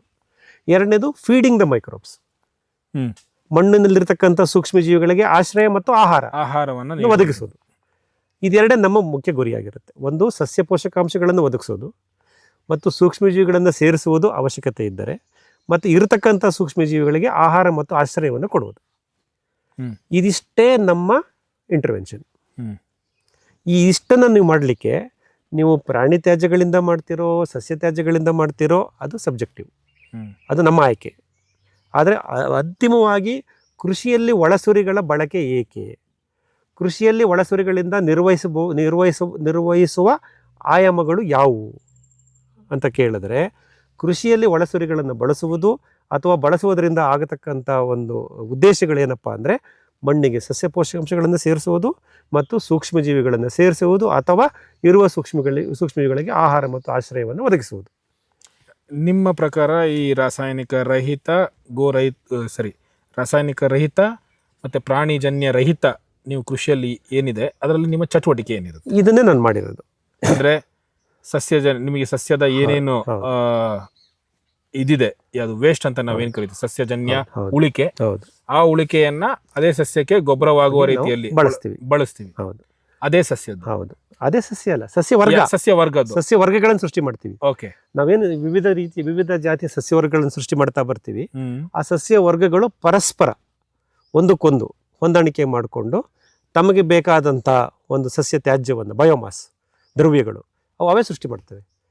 ಅವೇ ಸೃಷ್ಟಿ ಮಾಡಿ ಅವೇ ಅಲ್ಲಿ ಬಳಕೆ ಆಗೋ ಥರ, ಪುನರ್ಬಳಕೆ ಆಗೋ ಥರ, ಯೂಸ್ ಆ್ಯಂಡ್ ರೀಯೂಸ್ ತೋಟ. ಈಗ ನಿಮ್ಮದೇ ಪ್ರಾಕ್ಟೀಸ್ ಅನ್ನ ಬೇರೆಯವರು ಮಾಡ್ತಾ ಇದ್ದಾರೆ. ಅವರ ತೋಟದಲ್ಲಿ ಅವರ ಮಣ್ಣಿನಲ್ಲಿ ಬೇಕಾದಂತಹ ಪೋಷಕಾಂಶಗಳು, ಸಸ್ಯಕ್ಕೆ ಬೇಕಾದಂತಹ ಪೋಷಕಾಂಶಗಳು ನಿಯಮಿತ ಮಟ್ಟದಲ್ಲಿ ಇಲ್ಲ. ಆ ಒಂದು ಸಂದರ್ಭದಲ್ಲಿ ಅಲ್ಲಿಂದೇ ಬಂದಂತಹ ತ್ಯಾಜ್ಯಗಳನ್ನ ನಾವು ಅಲ್ಲಿಗೆ ಕೊಡ್ತಾ ಹೋದಾಗ ಸೊ ಅದು ಡೆವಲಪ್ ಆಗುತ್ತೆ ಅಂತ ಅನಿಸುತ್ತಾ? ಆಗಲೇಬೇಕು, ಆಗುತ್ತೆ. ಅದಕ್ಕೆ ಆನ್ಸರ್ ಮಾಡೋಕ್ಕೆ ಮುಂಚೆ ನಿಮಗೆ ಇನ್ನೊಂದು ಆಯಾಮ ಹೇಳ್ಬಿಡ್ತೀನಿ. ಯಾವುದರಲ್ಲಿ ನೀವು ಸಸ್ಯ ಮೂಲದಿಂದನಾರು ಒಳಸುರಿಗಳನ್ನು ಉತ್ಪಾದನೆ ಮಾಡಿ ಮೌಲ್ಯವರ್ಧನೆ ಮಾಡ್ಕೊಳ್ಳಿ, ಪ್ರಾಣಿ ಮೂಲದಿಂದನಾರು ಮಾಡಿ, ಎರಡನ್ನು ಸೇರಿಸಿ ಮಾಡ್ಕೊಳ್ಳಿ. ಈ ಸಸ್ಯ ಪೋಷಕಾಂಶಗಳ ನಿರ್ವಹಣೆ ಅಥವಾ ಒಳಸುರಿಗಳ ನಿರ್ವಹಣೆಯಲ್ಲಿ ಇನ್ಪುಟ್ ಮ್ಯಾನೇಜ್ಮೆಂಟ್, ಅದರಲ್ಲಿ ನಾನು ಕಂಡುಹಿಡ್ಕೊಂಡಿರೋದು 2 ವ್ಯವಸ್ಥೆಗಳು. ಒಂದು ಕೇಂದ್ರೀಕೃತ ವ್ಯವಸ್ಥೆ, ಸೆಂಟ್ರಲೈಸ್ ಸಿಸ್ಟಮ್. ಬೇರೆ ಕಡೆ ಮಾಡಿಬಿಟ್ಟು ನಾವು ತಂದ್ಬಿಟ್ಟು ನಮ್ಮ ಕೃಷಿ ಭೂಮಿನಲ್ಲಿ ಒಂದ್ ಕಡೆ ಮಾಡೋದು ಕೇಂದ್ರೀಕೃತ ವ್ಯವಸ್ಥೆ, ಇನ್ನೊಂದು ವಿಕೇಂದ್ರೀಕೃತ ವ್ಯವಸ್ಥೆ, ಡಿಸೆಂಟ್ರಲೈಸ್. ಎಲ್ಲೆಲ್ಲಿ ನಮಗೆ ಹತ್ರವಾಗುತ್ತೆ ಅಲ್ಲೆಲ್ಲ ನಾವು ಮಾಡ್ತಾ ಹೋಗ್ತೀವಿ. ಸೊ ನಮ್ಗೇನ್ ಅನ್ಸುತ್ತೆ, ಅದು ಕೃಷಿ ನಿರ್ವಹಣೆ ಅಲ್ಲ, ಯಾವುದೇ ನಿರ್ವಹಣೆ ತಗೊಳ್ಳಿ, ನಿಮ್ಗೆ ಯಾವುದೇ ಬಿಸ್ನೆಸ್ ಆಗ್ಬೋದು, ಯಾವುದೇ ಫಂಕ್ಷನಾಲಿಟಿ ಆಗ್ಬೋದು, ಕಾರ್ಯಕ್ಷೇತ್ರ ಆಗ್ಬೋದು, ಅದರಲ್ಲಿ ಡಿಸೆಂಟ್ರಲೈಸೇಷನ್, ವಿಕೇಂದ್ರೀಕೃತ ವ್ಯವಸ್ಥೆ ಯಾವತ್ತು ಕೇಂದ್ರೀಕೃತ ವ್ಯವಸ್ಥೆಗಿಂತನೂ ಪರಿಣಾಮಕಾರಿಯಾಗಿರುತ್ತೆ ಅಲ್ವಾ, ಎಲ್ಲ ಥರದಲ್ಲೂ, ಇನ್ ಜನರಲ್ ಅನಾಲಿಸಿಸ್. ಹಾಗಾಗಿ ನಾನು ನನ್ನ ಈ ಕೃಷಿನಲ್ಲೂ ವಿಕೇಂದ್ರೀಕೃತ ವ್ಯವಸ್ಥೆ ಮಾಡಬೇಕು. ಅಂದರೆ ಇಲ್ಲಿ ನಾನು ಮಾಡ್ಕೊಂಡಿದ್ದ ಸ್ಟೇಟ್ಮೆಂಟ್ ಏನಂದರೆ, ನಿಮ್ಮ ಬೆಳೆ ಸಸ್ಯಕ್ಕೆ ಬೇಕಾದ ಒಳಸುರಿಯನ್ನು ನಿಮ್ಮ ಕೃಷಿ ಭೂಮಿಯಲ್ಲೇ ಉತ್ಪಾದನೆ ಮಾಡ್ಕೊಳ್ಳಿ. ಅದಕ್ಕೆ ನಾವು ಹಳೆ ವಿಡಿಯೋದಲ್ಲಿ ನಾವು ತೋರಿಸಿದ್ದೀವಿ ಹೇಗೆ ಮಾಡ್ತೀವಿ. ಹಸಿರು ಬಳೆ ಮಾಡಿ ಅದು ಮೊದಲನೇದು. ನಮ್ಮ ತೋಟದಲ್ಲೇ ಅದು ಉತ್ಪಾದನೆ ಆಗಬೇಕು, ಹೊರಗಡೆಯಿಂದ ತರಬಾರ್ದು, ಒಳಸುರಿಗಳನ್ನು ಹೊರಗಡೆಯಿಂದ ತರಬಾರ್ದು. ಸೊ ಇಲ್ಲೇ ನಾವು ಉತ್ಪಾದನೆ ಮಾಡ್ಕೊಳ್ಳಿ, ಅದು ಮೊದಲನೇ ಹಂತ. ಎರಡನೇ ಹಂತ, ನಿಮ್ಮ ಬೆಳೆ ಸಸ್ಯಕ್ಕೆ ಬೇಕಾದ ಒಳಸುರಿಯನ್ನು ನಿಮ್ಮ ಬೆಳೆ ಸಸ್ಯದ ಬುಡದಲ್ಲೇ ಉತ್ಪಾದನೆ ಮಾಡ್ಕೊಳ್ಳಿ, ವಿಕೇಂದ್ರೀಕೃತ. ಹೌದು, ಇವೆರಡನ್ನು ನಾವು ಇಲ್ಲಿ ಇಂಪ್ಲಿಮೆಂಟ್ ಮಾಡ್ತಾ ಬಂದ್ವಿ. ಪ್ರಾರಂಭದಲ್ಲಿ ನಾನು ಕೇಂದ್ರೀಕೃತ ವ್ಯವಸ್ಥೆಯಲ್ಲೇ ಪ್ರಯತ್ನ ಮಾಡಿದೆ. ಅಂದರೆ ನನ್ನ ಬೆಳೆ ಸಸ್ಯಗಳಿಗೆ ಏನು ಬೇಕೋ ಮನೆ ಅಥವಾ ಹೊರಗಡೆಯಿಂದ ಬೇಕಾದ್ರೆ ಹಿಂದೂಪುರದಿಂದ ಗೊಬ್ಬರ ತರಿಸಿದ್ದು ಆಯಿತು. ಪ್ರಾರಂಭದಲ್ಲಿ ಗಿಡ ನಾಟಿ ಮಾಡಿದಾಗ 2022 ಆಗಸ್ಟಲ್ಲಿ. ಸೊ ಹೊರಗಡೆಯಿಂದ ಗೊಬ್ಬರ ತರಿಸಿದ್ದಾಯಿತು, ಅದಕ್ಕೆ ನಮ್ಮ ಮನೆ ಪಕ್ಕನೇ ಮೌಲ್ಯವರ್ಧನೆ ಮಾಡಿದ್ದಾಯಿತು. ಆಮೇಲೆ ಅದನ್ನು ತಗೊಂಬಂದು ನನ್ನ ಗಿಡದ ಬುಡಕ್ಕೆ ಕೊಟ್ಟಿದ್ದಾಯಿತು. ನಂತರ ಈ ನನ್ನ ಸಸ್ಯ ತ್ಯಾಜ್ಯಗಳು ಏನು ಉತ್ಪಾದನೆ ಮಾಡಬೇಕಲ್ಲ, ಇದನ್ನು ನಾನು ಒಂದು ನಿರ್ದಿಷ್ಟ ಪ್ರದೇಶದಲ್ಲಿ, ಬೇಕಾದ್ರೆ ಆ ಜಾಗಕ್ಕೆ ಹೋಗೋಣ, ವಿಡಿಯೋ ತೋರಿಸೋರಂತೆ, ನಿರ್ದಿಷ್ಟ ಪ್ರದೇಶ, ಒಂದು 2 ಗುಂಟೆ ಪ್ರದೇಶದಲ್ಲಿ ಅತಿ ಸಾಂದ್ರತೆಯಲ್ಲಿ ನಾನು ಈ ಒಂದು ಬಯೋಮಾಸ್ ಪ್ಲಾಂಟ್ಸ್ ಅನ್ನು ಬೆಳೆದಿದ್ದೀನಿ. ಅದಕ್ಕೆ 2 ವರ್ಷ ಆಗಿದೆ ಅದು ಬೆಳೆದಾಗಲೇ. ಬರೀ ಒಂದು ನಿರ್ದಿಷ್ಟ ಒಂದು 2 ಗುಂಟೆ ಪ್ರದೇಶದಲ್ಲಿ ಒಂದು ಅರ್ಧ ಎಕರೆಗೆ ಆಗುವಷ್ಟು ಗೊಬ್ಬರ ಸಿಗುತ್ತೆ. ಇದು ಒಂದು ಮಾಡೆಲ್ ಇದೆ. ಈ ಮಾಡಲು ನಾನು ಎಷ್ಟೋ ಜನಕ್ಕೆ ಹೇಳ್ತೀನಿ, ಸರ್ ನಮಗೆ ಕಡಿಮೆ ಕೃಷಿ ಪ್ರದೇಶ ಇದೆ, ನಾವು ಹೊರಗಡೆಯಿಂದ ಏನೂ ತರಬಾರ್ದು, ಆಮೇಲೆ ಸಸ್ಯ ತ್ಯಾಜ್ಯಗಳಿಂದನೇ ನಿರ್ವಹಣೆ ಮಾಡಬೇಕು ಅಂತ ನೀವು ಹೇಳ್ತಿದ್ದೀರಾ. ಇದನ್ನು ಮಾಡೋದು ಹೇಗೆ ಅಂತ. ಅದಕ್ಕೆ ನಾನು ಅವ್ರಿಗೆ ಹೇಳೋದು, ಒಂದು 2 ಗುಂಟೆ ಜಾಗದಲ್ಲಿ ನಿರ್ದಿಷ್ಟ ಪ್ರದೇಶದಲ್ಲಿ ನೀವು ಅತಿ ಸಾಂದ್ರತೆ, ಹೈ ಡೆನ್ಸಿಟಿ ಬಯೋಮಾಸ್ ಪ್ಲಾಂಟ್ಸ್ನ ಬೆಳೀರಿ. ಅದು ಕೇಂದ್ರೀಕೃತ, ಸೆಂಟ್ರಲೈಸ್ಡು. ಅದನ್ನು ಅಲ್ಲಿ ಕತ್ತರಿಸಿ ಇಲ್ಲಿ ತಂದು ಮುಚ್ಚಿಕೆ ಮಾಡಿ. ಇದನ್ನು ನೀವು ಹೆಂಗೆ ಗಮನಿಸ್ಬೋದು ಅಂದರೆ, ನಾನು ಇದನ್ನು ಪ್ರಾಣಿ ಸಹಿತ ಮಾಡೋರಿಗೆ, ನೀವು ಪ್ರಾಣಿ ಸಹಿತ ಮಾಡ್ತೀರಿ, ನಿಮ್ಮ ಕುರಿಗಳಾಗ್ಬೋದು, ಹಸುಗಳಾಗ್ಬೋದು, ಒಂದು ನಿರ್ದಿಷ್ಟ ಪ್ರದೇಶದಲ್ಲಿ ಕಟ್ತೀರಾ, ಕೊಟ್ಟಿಗೆನಲ್ಲಿ ಕಟ್ಕೊಂಡಿರ್ತೀರ. ತೋಟದಲ್ಲಿ ಬೆಳೆದಿದ್ದು ಎಲ್ಲ ಸೊಪ್ಪು ಹುಲ್ಲು ಮೇವು ಎಲ್ಲ ತಗೊಂಡೋಗಿ ಹಸುಗೆ ಹಾಕ್ತೀರಾ ಅಥವಾ ಆ ಪ್ರಾಣಿಗೆ ಹಾಕ್ತೀರಾ. ಅದು ಕೊಡ್ತಕ್ಕಂಥ ಸಗಣಿ ಗೊಬ್ಬರವನ್ನು ಅದೇ ಗಂಜಲವನ್ನು ತಗೊಂಬಂದು ಮತ್ತೆ ತೋಟಕ್ಕೆ ಹಾಕ್ತೀರಾ. ಇದು ಕೇಂದ್ರೀಕೃತ ವ್ಯವಸ್ಥೆ. ಎಲ್ಲ ಕಡೆ ಬೆಳೆದಿದ್ದನ್ನು ತಗೊಂಡೋಗಿ ಕೊಟ್ಟಿಗೆಗೆ ಹಾಕೊಳ್ಳೋದು, ಕೊಟ್ಟಿಗೆಯಲ್ಲಿ ಉತ್ಪಾದನೆ ಆದಂಥ ಸಗಣಿ ಗೊಬ್ಬರವನ್ನು ತಗೊಂಬಂದು ಕೃಷಿ ಭೂಮಿಗೆ ಹಾಕೋದು. ಇದು ಪ್ರಾಣಿ ತ್ಯಾಜ್ಯಗಳಿಂದ ನಿರ್ವಹಣೆ ಮಾಡೋವರೆಗೂ ಇರತಕ್ಕಂಥದ್ದು. ಅವರು ಅದನ್ನು ವಿಕೇಂದ್ರೀಕೃತ ವ್ಯವಸ್ಥೆ ಮಾಡೋಕ್ಕೆ ಸಾಧ್ಯವೇ ಇಲ್ಲ. ಇದು ಮುಖ್ಯವಾದ ಉದ್ದೇಶ. ಅನಿಮಲ್ ರೆಸಿಡ್ಯೂಸ್, ಪ್ರಾಣಿ ತ್ಯಾಜ್ಯಗಳಿಂದ ನೀವು ಕೃಷಿಯ ಒಳಸುರಿ ನಿರ್ವಹಣೆ ಮಾಡುವಂಗಿದ್ರೆ ಅದು ಕೇಂದ್ರೀಕೃತ ವ್ಯವಸ್ಥೆಗೆ ಒಳಪಡುತ್ತೆ. ನೀವು ಕೊಟ್ಟಿಗೆ ಮಾಡಲೇಬೇಕು, ಹಸು ಕುರಿನಲ್ಲಿ ಕಟ್ಟಲೇಬೇಕು, ತೋಟ ತುಂಬ ಓಡಾಡ್ಕೊಂಬಂದು ಅದಕ್ಕೆ ಬೇಕಾದಂಥ ಹುಲ್ಲು ಸೊಪ್ಪನ್ನು ಕತ್ತರಿಸ್ಕೊಂಡು ತೊಗೊಂಡೋಗಿ ಅಲ್ಲಿ ಹಾಕಬೇಕು, ಅಲ್ಲಿರೋ ತ್ಯಾಜ್ಯನ ಕಲೆಕ್ಟ್ ಮಾಡಬೇಕು. ಅದಕ್ಕೆ ಬೇಕಾದ್ರೆ ಮೌಲ್ಯವರ್ಧನೆ ಮಾಡ್ಬೋದು. ಅದನ್ನು ಮತ್ತೆ ತಗೊಂಬಂದು ನಿಮ್ಮ ಗಿಡದ ಬುಡಕ್ಕೆ ನೀವು ಹಾಕಲೇಬೇಕು. ಅಂದರೆ ನೀವು ಕೇಳ್ತೀರಲ್ಲ, animal residue based input, plant residue based input, ಇವೆರಡರಲ್ಲಿ ವ್ಯತ್ಯಾಸಗಳು ಏನು ಅಂದರೆ, ಅನಿಮಲ್ ರೆಸಿಡ್ಯೂ ಬೇಸ್ಡ್ ಇನ್ಪುಟ್ ಇದೆಯಲ್ಲ, ಪ್ರಾಣಿ ತ್ಯಾಜ್ಯಗಳಿಂದ ಒಳಸುರಿಗಳ ನಿರ್ವಹಣೆ, ಅದು ಯಾವತ್ತೂ ಕೇಂದ್ರೀಕೃತವಾಗಿರುತ್ತೆ, ವಿಕೇಂದ್ರೀಕೃತವಾಗಿ ಆಗಿರೋಕ್ಕೆ ಸಾಧ್ಯವೇ ಇಲ್ಲ.